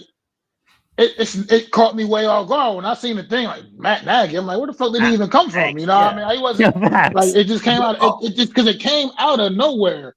But at the end of the day, it's the only move that I've slightly scratched my head at John Harbaugh's made so far.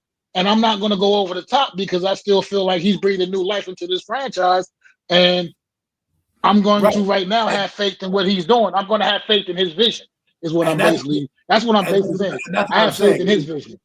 Is you like Harbaugh enough where the head scratching is okay with you because of it's John Harbaugh. And I'm saying I'm not looking at it like, oh, John Harbaugh's here, I'm trusting him, because I like what the Ravens staff did. They put a great staff together, but like does that mean I don't trust Minter? No, I mean, if I'm a Raven fan, I would have to trust Minder and what he's doing. I mean, and what he's doing out there, right? My point is, if Stefanski came in and wanted Nagy or Saleh, whoever the coach was, I would still have the same. Oh, I'm going to trust him because that's the guy you brought in. That's the guy you did all these interviews with, right? Essentially, that's the guy you thought was the best.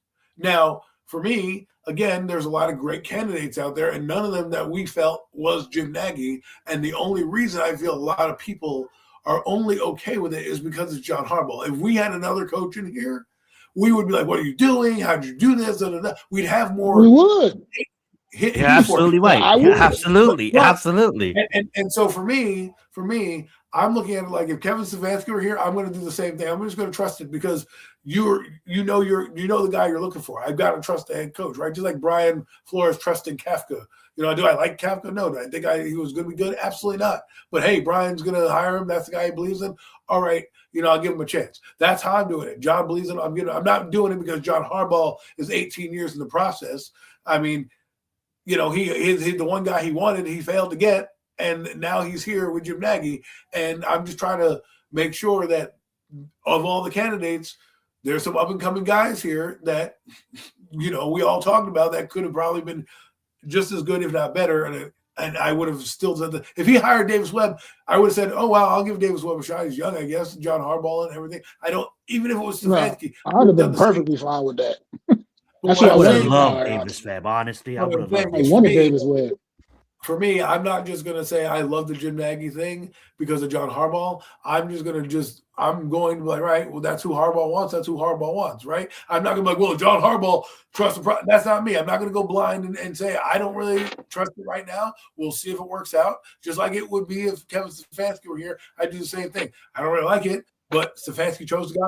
Let's see what happens, right? I'm not just basing this off of John Harbaugh's here. He's the savior. he poops gold. I'm not, his offensive coordinator is going to be great just because it's John Harbaugh. I'm giving him the same treatment I would give if Kevin Stefanski were the coach, anybody else was the coach, right? The hire wasn't great for me. I understand that he's John Harbaugh. I get that he tried it out. We'll see if it works out, but I'm not just going to blindly do it. John Harbaugh has earned one thing from me, and that fact is he's the Giants head coach, and I believe that he can coach a football team. He does. His offenses, he's chosen Greg Roman and Todd Monken. Right? Greg Roman wasn't great. Todd Monken was actually good for Lamar Jackson. I understand the familiarities with Jim Nagy and why he would pick them. If I was in his position, I'd probably be a little nervous too. Shit, I can't pick Davis Webb. I can't take, Charlie Weiss. Todd Monken's gone. Kingsbury or Nagy. Well, I'll go with a guy I know who's played with Patrick Mahomes and a guy that I'm familiar with in Andy Reid who might have some concepts I want to run here, as opposed to Kingsbury who might not mesh well with me and might be a little bit more of a headache. So I'll take the safe pick. So for me, I'm not looking at it like with John Harbaugh. I trust the process. I look at he had the honey badger. I thought we were going to get Jim Leonard, and I do believe, I know I'm rambling here, what I believed a lot of people believed is John Harbaugh was the guy, and a lot of people were going to come here and just drop everything and just sign with John Harbaugh, and it turned out that is not the case. So for me, I'm looking at it like, John, you have a lot of expectations on here. I trust who you are and what you've done, but I have to give that same benefit of the doubt to every coach that would have been here as a Giant fan for me. So I'm not just going to say, well, I'm trusting him because of John Harbaugh. I would have to trust it if it's Kevin Stefanski if he brought him in. You know what I mean? You get what I'm saying? Like, I'm not trying to disprove what you guys are taking, what you guys say. I'm saying that's no. I would have trusted it also, Adam. If no matter what, I would have trusted it because, like you said, you had no other choice. You don't have any other choice anyway. But right. I would have had less faith in it. As little faith as I have in it right now, it would have been even less. I just feel more confident with a guy like Harbaugh making that decision because his vision to me is something that I respect more than these other guys, like Stefanski's and these other guys. I mean, I just respect what John Harbaugh is. Let me address No Mets real quick in the chat. Hit him in the chat. The wide web because he's unknown. Look, everybody's got to get their first shot sometime. Everybody's got to. Webb right now is a hot shot. He's like one of those hot shot names, man. Quarterback. He was a quarterback coach, obviously, out there at Denver. And it's a reason. There's an absolute reason Denver didn't let him get out the building. You got to think about it like that. They knew that he was getting ready to get plucked. And they say, no. We got to hold on to this guy. It's a reason for that, man. He's possibly a succession plan down the line, whatever it may be. But there's a reason they didn't let him get out the building. You got to think about it from that perspective. Just hearing nothing but great things about what Davis Webb and his ability to work with quarterbacks and what he's been doing on the coaching scene. Everybody's got to get their first shot somewhere and sometime, man. And I've heard nothing but positive and great things about Davis Webb. So that's why I was so intrigued and so interested. And you see, like I said, Denver Broncos did not let him get out the building. They promoted him, as a matter of fact, to make sure that he's still stuck around.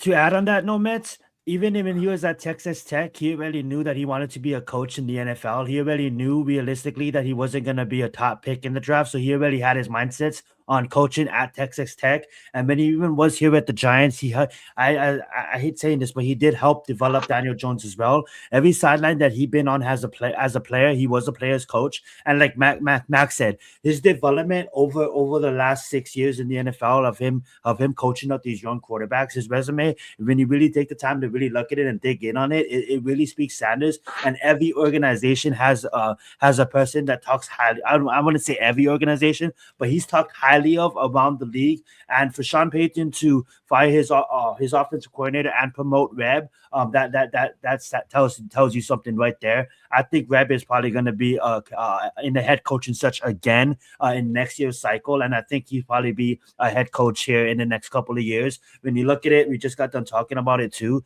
Head coachings are getting younger and younger and younger, and he's just one of these offensive minds, kind of what people had when Matt LaFleur, with Kyle Shanahan. With Matt LaFleur, with Kyle Shanahan, Sean McVay, and Mike McDaniels. They was all under Mike Shanahan's tree, and they all came from that system. And look at them all now. I think Reb, I know there's big names, but when they was all in the same room, just working for Mike, it wasn't really known, but as you can see, as the names get talked about now, look at all of them, and I think Reb is the next young buck. I think he's the next. I know he has a lot to prove still, and I understand him taking the offensive job, but let's just time will tell. But he's well respected around the NFL. I don't want to drag that on. That being said, Hall of Fame time, guys. I know you guys wanted to talk about the Hall of Fame. We covered the Giants. We covered the Super Bowl. We covered the coaching hires. I'm sorry, I was trying to rush my DraftKings lineup for my NBA picks. That's why I was kind of distracted for a second. Got that in. That locks at 4 o'clock. That being said, let's open up the Hall of Fame. And yes, guys, Adam, I did take a Cooper Flag in my lineup today, so hopefully he does good. That being said, let's open up the Hall of Fame. I'm going to give the mic over to these guys. They had a conversation that they wanted to get into, and let's get it. So I just wanted to preface this conversation. So I was browsing the internet, doing my thing at work. And I found out that Roger Craig, spoiler, is possibly going into the Hall of Fame, most likely going into the Hall of Fame, right? One of the inductees. And so I was kind of shocked. While I like Roger Craig and admire his career as a historian of the game, I did not get to watch him play. But if you know the Giants and the history in the NFL and you do what I do and you dive into those Montana documentaries and Bill Walsh and all those things, you know of guys and players, and they stick around, right? So Roger Craig got to the Hall of Fame, and I told Mac, and Mac's like, oh, man, yeah, that's pretty good. He should get into the Hall of Fame. I'll let Mac say his piece. But it struck me. So when Mac, kind of defended Roger Craig, it opened my eyes. So Mac, please let them know how you felt about Roger Craig, and we can get into a little bit deeper dive in this Hall of Fame talk.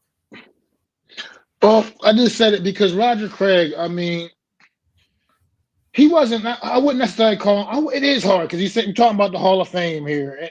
And would I necessarily consider Roger Craig like this all-world, all-time running back? Not necessarily. But he's been a part of some really special stuff when it comes to with his accomplishments in the league. He's been a part of, I believe, three world titles for the 49ers, if I'm not mistaken. I think he won at least 3 of those with the 49ers in the 80s. The 3 and he did something that, and I do stand corrected, Adam. You were right earlier. Christian McCaffrey did also do it. The 1,000 thing. I forgot in 2019, McCaffrey also did accomplish the same feat in 2019. But even with that being said, Roger Craig did that in 1985. It took 36 years for another running back to have that same accomplishment. 36 years, and the 36 years in between when Roger Craig and McCaffrey did it. Do you know how many absolutely lights out, amazing running backs played football in the NFL, and it took that long for something like that? And when I'm saying all this to say is, not only was Roger Craig a champion in this league, he also had an accomplishment like that just stands out in anybody in their career. I mean, he wasn't like all world. Like I said, he only had a few 1,000-yard seasons in his career. He didn't necessarily look anything, but he's part of a great, phenomenal football team as well. I mean, Joe Montana at quarterback, Jerry Rice, the wide receiver. I can't remember who they had at tight end. I can't remember it, but at the same time, I mean, he was not the focal point of that 49er offense by no means. And he was still pretty damn efficient. He still really accomplished some big time things. And obviously, look how long it's taken. For Roger Craig has been retired from the NFL since like about 91 or something like that, if I'm not mistaken, maybe 92, or like 93, I think it was, something like that. And so it took this long for the man to get into the Hall of Fame anyway, after all of these years of being on the ballot or whatever. I just got to go with the fact that I'm not hating on the decision for Roger Craig to get in, and I understand where Adam he's going to get into in a few moments, and I understand where he's coming from, but I think there's just certain standards that measure a Hall of Famer. because everybody's not going to be necessarily that all-time great in the regular seasons and whatnot like that. But it depends how you look at it. You got to look at it from the aspect of when you bring up Roger Craig's name, there's a landmark thing on his resume that people back, especially from that era, are going to remember something that about like it just stands out to a point that it can't be ignored. And it was obviously a phenomenal feat. As I said, it took 36 years for anyone else to do it, and it hasn't been done again since that time. So it to me, I'm okay with Roger Craig getting in the Hall of Fame, even though when you look at his career numbers, they look slightly anemic compared to what most other Hall of Famers have. But I mean, I think, like I said, I think he was a good player. I think he just kind of had to be around to see it, man. I think he just played on a very talented football team where he just wasn't the focal point, where he was just never the focal point. So, I mean, he played his whole entire career with Jerry Rice.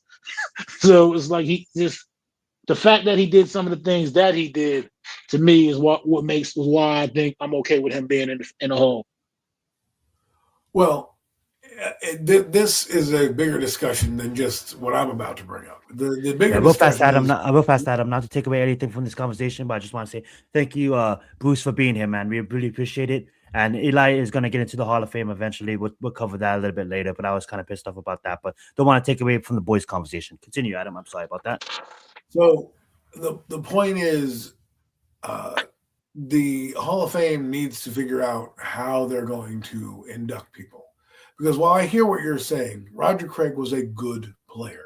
And stats are a reflection of who you are, right? You could say, well, he played with this guy, that guy. I can name 10 backs better than him that probably should get to the Hall, but won't because of the teams they played on. I have there's two giant backs I believe. One is Henderson, who obviously played with the St. Louis Cardinals back in the day, and he did things on a Cardinals team. He was the only player on that team doing things. So you want to talk about a Hall of Fame player to do what he did on a bad team and then get the icing on top, I think he should be there, right? If you're going to put in a guy like Roger Craig. The other guy is Tiki Barber. Tiki Barber has almost 17,000 all-purpose yards between return yards, receiving yards, and rushing yards combined. And he had 6 of the last 7 seasons.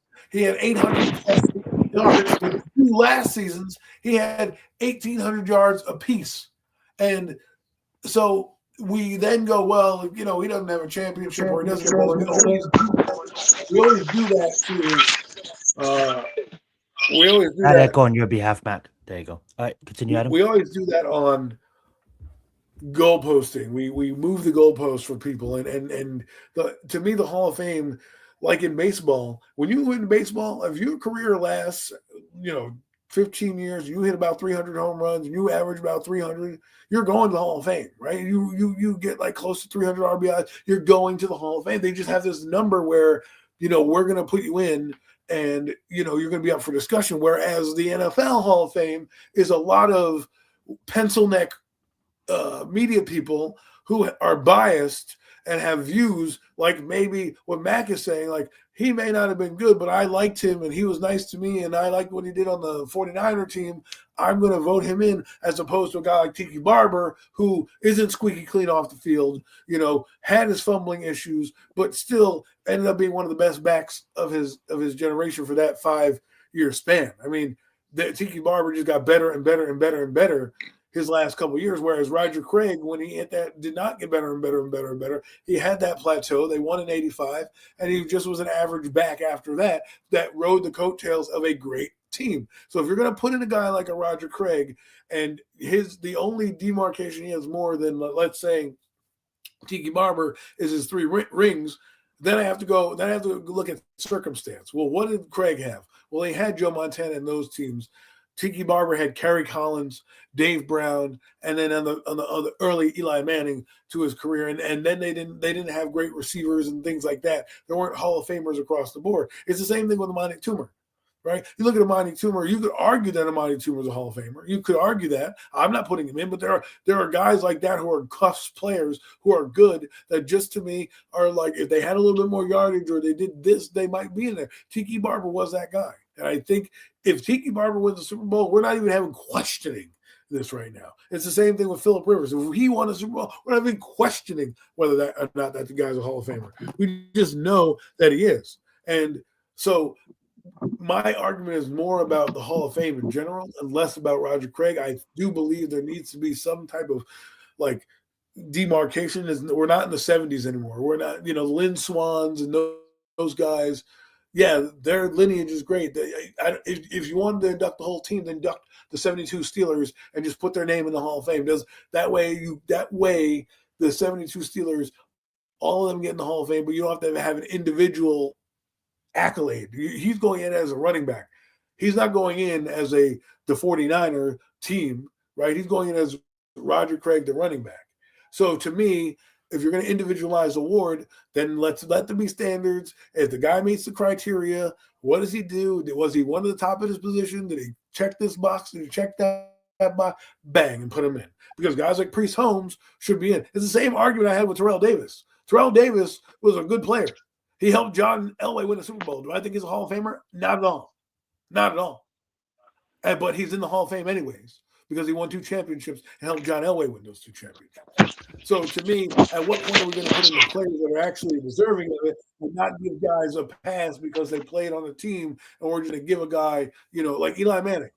He won 2 Super Bowls in the most crucial time. I think his role is more pivotal than Roger Craig. But we're putting in Roger Craig after 30 years in an era of backs that have come and gone. There's been a ton of backs that have been better than him and are going to be better than him. Yet I'm going to go to the Hall of Fame one day and see Roger Craig and go, okay. I'm not going to be like, if I saw Tiki Barber's stats and I see 1,800 yards, 15,000 all-purpose yards, I'm going to go, wow, look at that guy, 15,000 all-purpose yards. Do you know that Jerry Rice has 20,000 yards receiving?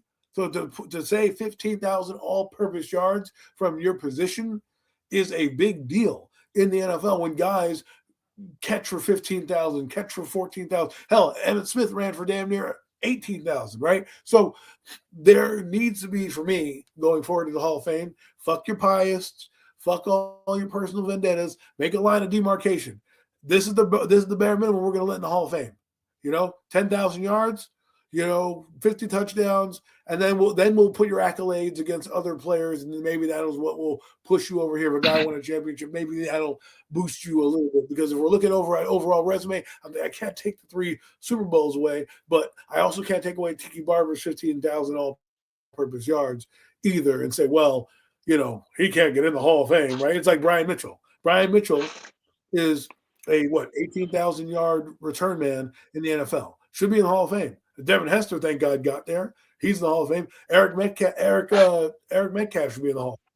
Right? Another return man that's over there. Joshua Quibbs is a guy that should be considered if we're doing things because they've reached a certain number of yardage throughout their history where you're like, damn, that guy was great. And the Hall of Fame should mean greatness, not just a good player on a good team who had one good season and we're going to put him in because he's a nice guy. He had more than one. He had more than one good season. Adam, you got not the guy like that. He never had 1,800 yards. I'm just saying, he never had 1,800 yards. But my only knock on the Hall is, why the fuck is Bill Belichick not a first timer? That's just my knock on that. But you want to say anything, Matt? Yeah, because of I know the Tiki Barber thing. I wanted to talk about the Tiki Barber thing.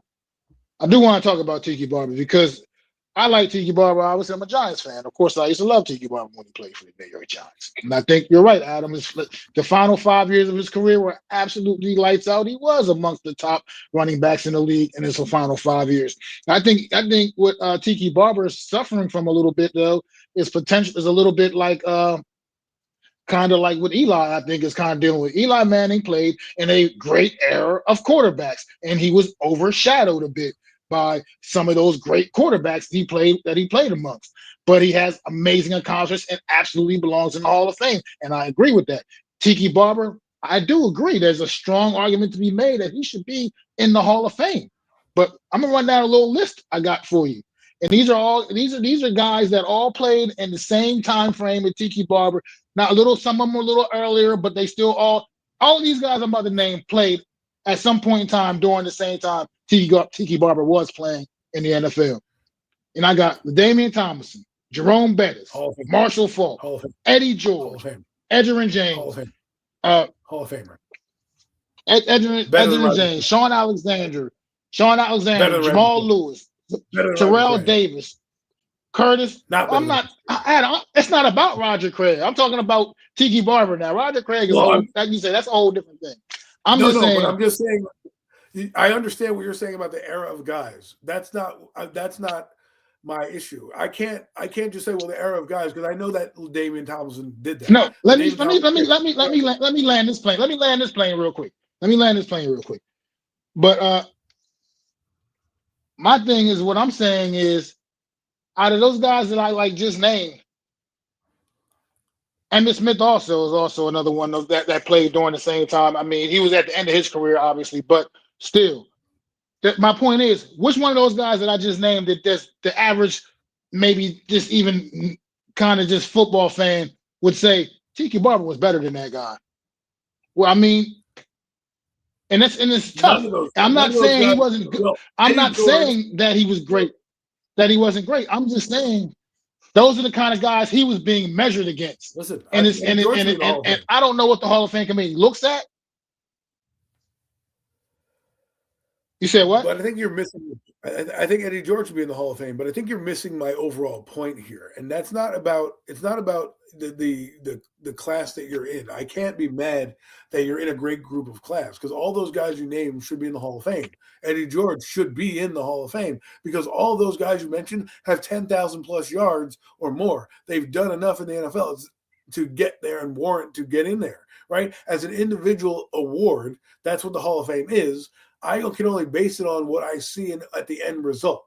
I can't give it to every good player that's been on a great championship team. I can't just put them in the Hall. I can't just put Justin Tuck in the Hall of Fame, even though I do believe he's a borderline Hall of Famer. You're a borderline, but I don't think they're going to get there because their numbers are not going to add up to guys that are going to come out behind them, like a Myles Garrett or Max Crosby, or guys that might finish, or TJ Watt, guys that might finish with more numbers, but less maybe championships or accolades. I'm not going to say, well, I'm going to put in, OCU Manura because it's been 30 years and we need this honorary guy. Like I'm going to put him. Roger Craig, unfortunately, has to go up against Tiki Barber because they're retired right now. And if you're telling me that Roger Craig is eligible overall to go to the Hall of Fame, then I have to agree that Tiki Barber is. I also agree that Eddie George should be in the Hall of Fame. I have the standard where if you've rushed for 10,000 yards in a career, you should get on the ballot just for that alone. Now, whether or not you make it can be subjected to change, I guess. But guys that don't, like Roger Craig, is only on the ballot because he won 3 Super Bowls with the 49ers. Does that mean I'm going to put him in? Ricky Waters has better overall career numbers, and he's yet not in the Hall of Fame, right? Frank Gore is another back that should be in the Hall of Fame that has better numbers than Roger Craig, and probably will be. And my point is that they just want to put everybody. If you want to really compare a guy with a similar stats who should be in the Hall of Fame, Priest Holmes is another guy that I think you could put in and say had a legitimate case to be in the Hall of Fame at the running back position. If you're going to put in Roger Craig, and I'm just saying, to me, like my thing with Tiki though, because like I said, I hear you, Roger Craig. I get it. But it's not like he got in on his first, second, third, fourth. You're talking about a guy that's been retired since like 1992. That's just getting in the Hall of Fame. Here it's 2020. Yeah, but he's not. 1992. I understand that, but what I'm saying is, Adam, let's talk about Tiki a little bit, because I keep saying, like I said, I think you might think that I'm really just I'm not being adamant about him not being a Hall of Famer. I feel like he does have a Hall of Fame resume. What I'm saying is he's been he played in an era in which he was overshadowed by a lot of other great backs. He also, like I said, take his best career year. 2005 was Tiki Barber's best career season as far as running the football. As far as running the football, no, 2005 was 1,860 was 2005 season. 2006 was 1,862. I have the numbers up in front of me. No, that's 1,662. That's 1662 in 2006. My eyes are going bad. 1860 Oh, in right, 2005. my mistake. I read it wrong. In 2005 was his best season running the football. Great year. I remember that Raiders game. I'll never forget it. That shit was awesome. That shit was dope. But he had 9 touchdowns on the ground that season. But yet, you would think with a stat line like that, Tiki Barber must have been the damn rush, must have won the rushing title. Unfortunately, he came up a little bit short of that because Sean Alexander for the Seattle Seahawks that season had 1,880 yards rushing. Super Bowl. Went to a Super Bowl. They lost, but he went. And he also scored 27 touchdowns. I don't think Alexander was better of a player. He scored 27 touchdowns that season on the ground and was the league MVP. So that's what I mean about being overshadowed. And even in his best statistical season, he was overshadowed by a guy. And I don't know what the Hall of Fame committee exactly looks at and how they look at things, but these are just some of the reasons why I'm thinking he's being overlooked for the Hall of Fame, because when people look at his era or when he played, I think there's a bunch of other running backs that people will agree would say were better than him overall during that time period, as well as, like I said, you take even his best season he had, which was a phenomenal year, the fact that even that got overshadowed because Sean Alexander has some ridiculously freakish season that year. Like it's unfortunate. I'm not saying it's fair. I'm just saying it's unfortunate. Yes, and for guys like that. Okay, so I will say this, right? Is Sean Alexander a Hall of Famer? Because right now, I'm looking at, you could say overshadowed. I'm looking at a career and where the numbers have landed you in the career. And right now, you can tell me that he had a better season. Tiki Barber has better rushing numbers than him. Okay, Tiki Barber has overall better receiving yards than him. His average is better. And that Seahawk team was not built like the Giants, who in 2005 just got Plaxico Burress and was throwing the ball all over the yard. Tiki Barber also had Ron Dane on the team that he had to share carries with. And he had to also have the ball distributed all over the place because Eli Manning had to throw it, and they didn't do the same running of the football that the Mike Homer-led Seattle Seahawks did. So I'm looking at right now, I'm looking at Sean Alexander's numbers, and while he has 100 touchdowns, which is great, his average is 4.3 yards a carry, whereas Tiki Barber's average is 4.7 yards a carry. And he has, 10,000 yards and 55 touchdowns on basically the same amount of carries. And what I'm saying is that Tiki Barber wasn't a touchdown machine. They didn't give him the ball the same way that they gave Alexander the ball, and half of his touchdowns came in one season, whereas Tiki Barber had to grow gradually into a third down back, and he was a third down back. You got to take that into consideration. Actually, no. Second round. Hold on. Let me slow you down for a second, because I'm looking at Sean Alexander's career stats right now. 2001, 14 touchdowns. 2002, 16 touchdowns. 2003, 14 touchdowns. 2004, 16 touchdowns again. 2005, 27 touchdowns. Like I'm sorry, that's a lot of touchdowns scoring. Somehow, that's a lot of touchdowns scoring. Tiki Barber. Okay, but let's look at Tiki Barber. Right, here's his stats. All right, he had 500 yards his first year. 166 yards. Then he had 258 yards, right? And he was averaging 3.2, 3.2, 4.2, 4.2. First starting year, 4.7. Ever since 2000, he's averaged 4.7 or better as a per carry average, right? His average carries per year, he had 213, 166, 304. Let's see. This guy doesn't have the same volume and is not in the same offense that Sean Taylor did. Sean Taylor is getting the ball a lot more with a lot more heat because they're not running the same offense. And he fell off in those last couple of years dramatically, whereas Tiki Barber got better. And if you look at his receiving injuries took the best on the end of his career, though. I'm not going, like you said, injuries what got him. Tiki Barber. Okay, so overall in yardage, this guy has over, let's just say, 13, almost about 12,000 yards total in both receiving. Tiki Barber all-purpose yards has over 15,000 between rushing, receiving, and returning. Okay, so I'm not just going to sit here and say, well, John Alexander, his peers. Okay, well, I'm looking at the stats of what they've all done. And Tiki Barber's done more on the football field than Sean Taylor did, right? So some of those carries and other rushes that you're saying is in the last half of that last 7 years, okay? He had, in 2000, he had 700 yards receiving, 500 yards receiving, 597 yards receiving, 461, 578, 530, 465. What did fucking Sean Alexander, his peer, do in the receiving department? Oh, let's see. 41 yards, 343 yards, 460, 295, 170. He doesn't even hold a candle to fucking Tiki Barber on receiving alone. So if you want to talk about overall back, the overall back that I would take over him is Tiki Barber. If I'm looking at what he's done for his team, Tiki Barber was far better than what Sean Alexander did. And I mean, is he though? You could Sean say Alexander that, scored 112 career touchdowns. Tiki Barber has 15,000 all-purpose yards. What do you want from me? And Tiki Barber scored 67.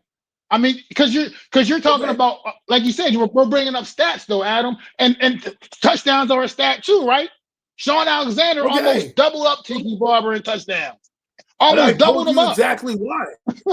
I told you exactly why. First off, Sean Alexander is a first-round pick, right? So I expect him to do well.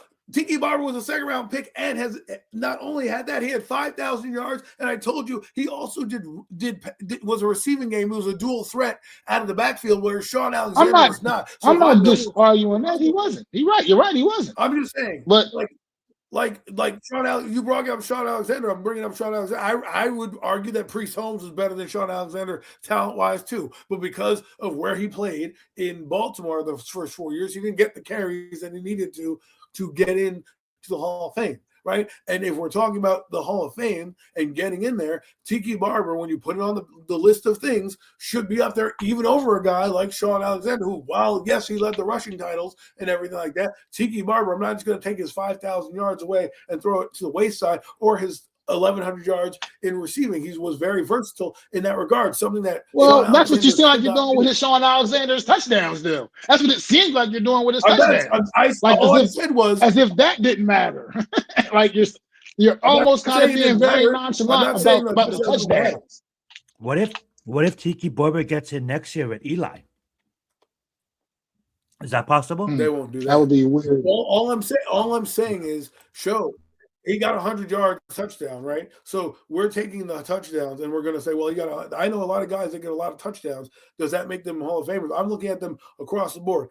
In the stat department of rushing, Tiki Barber is better. Touchdowns, Sean Alexander wins. Receiving, Tiki Barber wins. Okay, so overall package, Roger Craig has 55 touchdowns. Tiki Barber has 56 touchdowns, 10,000 yards, and 5,000 receiving. 9,000 yards for Sean Alexander, barely anything receiving, and 100 touchdowns. Okay, if I put all three of them together and I'm looking at their stats and what they've done in their career, because that's what we have to look at is their career, not just, he's got this. Tiki Barber wins because of his entire career of what he did on the football field and the yardage that he amounted to, and all-purpose yards. And for me, I can't just overlook it because this guy won a rushing title and got 9,000 yards, and their offenses were totally built two different ways. I'm not overlooking what Tiki Barber did. What I'm saying is he was overshadowed in a couple of different ways, like I explained to you. Like I said, he was overshadowed just by the running backs in general that were playing around. Like I said, that list I gave you was 10 names I just ran off that list. Like I said, there's not one of those guys that most people are going to say is better. Tiki Barber was better than it. I mean, it's just fact. I understand how you feel. I don't necessarily agree with it either. I'm just saying George is roughly that's what it is. That's just what it is. I would put Tiki Barber in the list that you listen. I put Tiki Barber in the list that you mentioned. I am not putting Sean Alexander in that list. Okay, but how can he not? Adam, he was dominant for a stretch of his career, just like Tiki Barber was. He was dominant for a stretch of his career. Like you're talking about the last 5 years of Tiki Barber's career. Look at the year 2, 3, 4, 5, and 6 of Sean Alexander's Right. career. I mean, And I'm saying, literally, right, he was and then he fell dominant. off. He was dominant.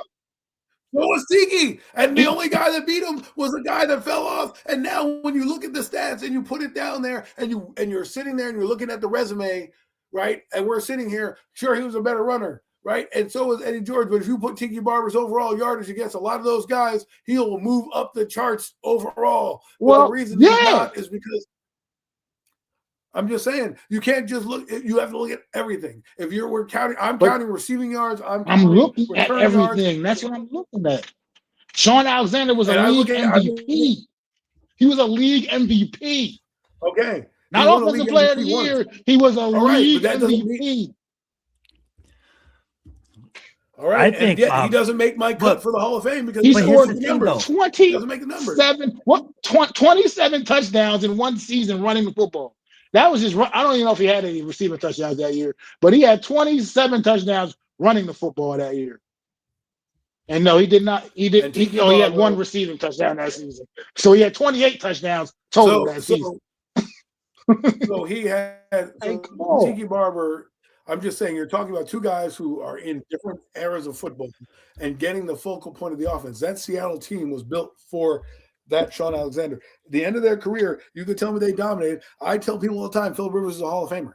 People laugh in my face when they say that. You look at the overall numbers, I don't know why. Philip Rivers, he should be in the Hall of Fame. He should be top 10 in passing, all this, but he didn't win the big game. He didn't do that. Like, I'm not saying that Carson Palmer should be in the Hall of Fame, right? That would be the equivalent of what we're talking about right now, is a guy that deserves to be in the Hall of Fame. And then we're talking about guys that are like Carson Palmer, who the only way Carson Palmer gets to the Hall of Fame, in my eyes, would be the Super Bowl. Because if you were to say, like, oh, he's a good passer, but he won that one championship, that's what you want to put you in there, fine. The only reason Tiki Barber is not in the Hall of Fame right now is because he doesn't have a ring. If he had the ring in 2007 and won with that team and had 1,000 yards and got 11, it's unquestioned that he's in the Hall of Fame. But because he doesn't have any championship to show for it and that to hang his hat on, we don't think he's a Hall of Famer. I'm looking at a dual purpose back, a guy that was in and out of the backfield that was talked about and was one of the best of his era in time. He was at least top 5 in all of it when he was in there. Even with those guys you mentioned, he was top 5. I guarantee you can put him in the league and he was still there. Now, do I think John Alexander was good? He was good for a short span. And, you know, he never had he had his 27 touchdowns because they had nobody. Just like you said about Tiki Barber. He was sensational for a 5-year period. About a good 5-year period, he was absolutely but even that 5-year period, overall, he has 10,000 yards. And he should be in there. And we're talking about what the heck is going on right now?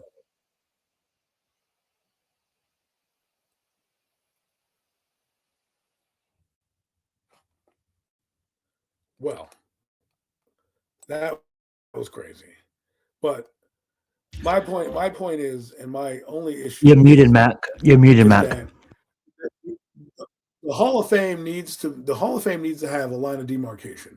And that line of demarcation, this will probably be it for me, is 10,000 yards we get in your career. I like Sean Alexander, but if I'm putting my numbers up against his career numbers up against Tiki Barber's, I'm putting in Tiki overall because of what he did for the game. He has 100 touchdowns. I'm not taking that away from him, but running the football, you got to factor that in. Catching the ball out of the backfield, got to factor that in as well. Receiving yards as well. He impacted the game in 3 different ways. He has 3 different touchdowns and different ways of doing it. Roger Craig, not worthy of the Hall of Fame, only in because he's on the 49ers. If you put guys like him, Terrell Davis in, to me, you're losing the standard of the Hall of Fame and what it really means to be a Hall of Famer in my eyes, because there should be a line of demarcation in there. And a guy like Otis Anderson's another guy that I throw in there. Eddie George, another 10,000, or even Jamal Lewis, another guy I would put in that Hall of Fame range kind of backs we're talking about, right? I think with the real issue though is that people, and that goes for obviously the Hall of Fame voters, we all measure Hall of Famers differently. Clearly, me and you measure them a little bit differently. I'm assuming the same shit goes on in those closed door meetings when they're having their votes too. People measure Hall of Famers differently. So it's just like I They had said, a when I line of look at somebody demarcation. with a Sure, how you obviously doing? that, but I look at a Hall of Famer as a guy that's like potentially like I said, when you say Tiki Barber's name, you know what I mean, to people like where they gonna say, well, he had a really good last 5 years of his career. But at the same, but you say Roger Craig's name, you'll be like 85. He was thousand. He won 3 Super Bowls. I mean, you say that shit about a guy like Roger Craig. And Sean Alexander, he was a league MVP. He had 27 touchdowns in the season. He had a 5-year stretch where he was just scoring touchdowns like crazy. People say that about him. What do you really say about Tiki Barber when people bring up his name? What's like the thing that just jumps off the page and you say Tiki Barber? Like, what is it? Yes, I understand what you're saying. I know Tiki was a great player. Unfortunately, it's like I said, it's just I can't. It's hard to explain what goes on through the Hall of Fame voters. But that's just kind of what it is. There's just that when you bring up Tiki's name, there's not that like highlight thing that people will be like Tiki Barber. Yeah, that's what that Tiki, that guy right there. But these other guys, you say these guys got some kind of like they have something that jumps out and stands out that just kind of that's what kind of separates them for how unfair it might be because Tiki put in the work. His stats statistically, you're right. Hall of Fame statistics, you're right, absolutely. But Point blank comparison. there's something the Hall of Fame seems to be looking at something That's well more. said. That's a way to tie a bow on it, and I appreciate that conversation, guys, because I had time to eat, and it was an interesting conversation too, because I was tuned in. Because these guys, I never really got to play, because I got to watch not much because I was young, and when I became a Giants fan, Tiki Barber was already not on the Giants, and going back and looking how great he was, he definitely deserves to be in the Hall of Fame one day. That being said, though, I just want to thank all of you guys I for think he joining the will show. be too. Mm-hmm. And I am going to pass it back to Matt to officially close us out. But before I do, make sure you guys go leave a comment, leave a sub to all these creators on this panel. Obviously, Mac the Giants fan, Adam Costa, and myself. Links are going to be down in the description below. And don't sleep on J. Cole's final album, The Fall Off. No, we're a football show. Got to slide in my GOAT, my J. Cole in there. You know what I'm saying? Don't you sleep on his album dropping tomorrow. Back over to you, Mac. Unless, Adam, you have any final thoughts, or you good? You good for the day? Let's get it. No, that's it. Thanks for showing up, everyone, and hope you enjoyed our Super Bowl preview show. I look forward to having more as they come up. Love it. Back over to you, man. Absolutely, man. Definitely appreciate everybody tuning in for another edition of the Premium Takes podcast. We know it's been a while. We haven't been consistent with it. We're trying to work on that. We're going to get it back going again. We promise. But hope everybody goes out there, has a great weekend. Enjoy the Super Bowl. Hope it's a great game, man. Make sure you sub up to myself at Matt the Giants fan. Make sure you sub up to Adam at Adam Costa. Sub up to Zion and Zion Zenith. Sub up to the Hardcore Sports Network as well. We appreciate you guys tuning in, man. And it's been fun hanging out with y'all today. The debate was great, Adam. I appreciate everything you had to say, man. I respect it. Trust me. I don't want you to think I'm not. I'm with you. I feel like he belongs to be in there. I'm just saying reasons why I think he's getting overlooked for. That's why. That's just those are the reasons that I'm kind of compounding in my head. But why he's that's why we saved it for the show. But definitely, like I said, enjoy the game, everybody, man, and we'll maybe catch y'all next week. Who knows? If not, you know where to find me, man. You'll catch me. I'll be around. Like I said, pumping content out like crazy now, man. That's just what I'm doing. 2026 is a new year for Mac the Giants, man, and for all of us up here, man. We back, and me and Adam will be back soon with the Real Deal NFC's roundup as well. So stay keep it locked for that as well. Get them fours up for our guy, the legendary, the one, the only NYG Jeffy T, man. Throw them fours up for us in the chat. Always here with us. We know he's watching down. This is a big weekend for him, obviously. Super Bowl coming up, man. We'll see y'all, man. We'll see y'all soon. Pass.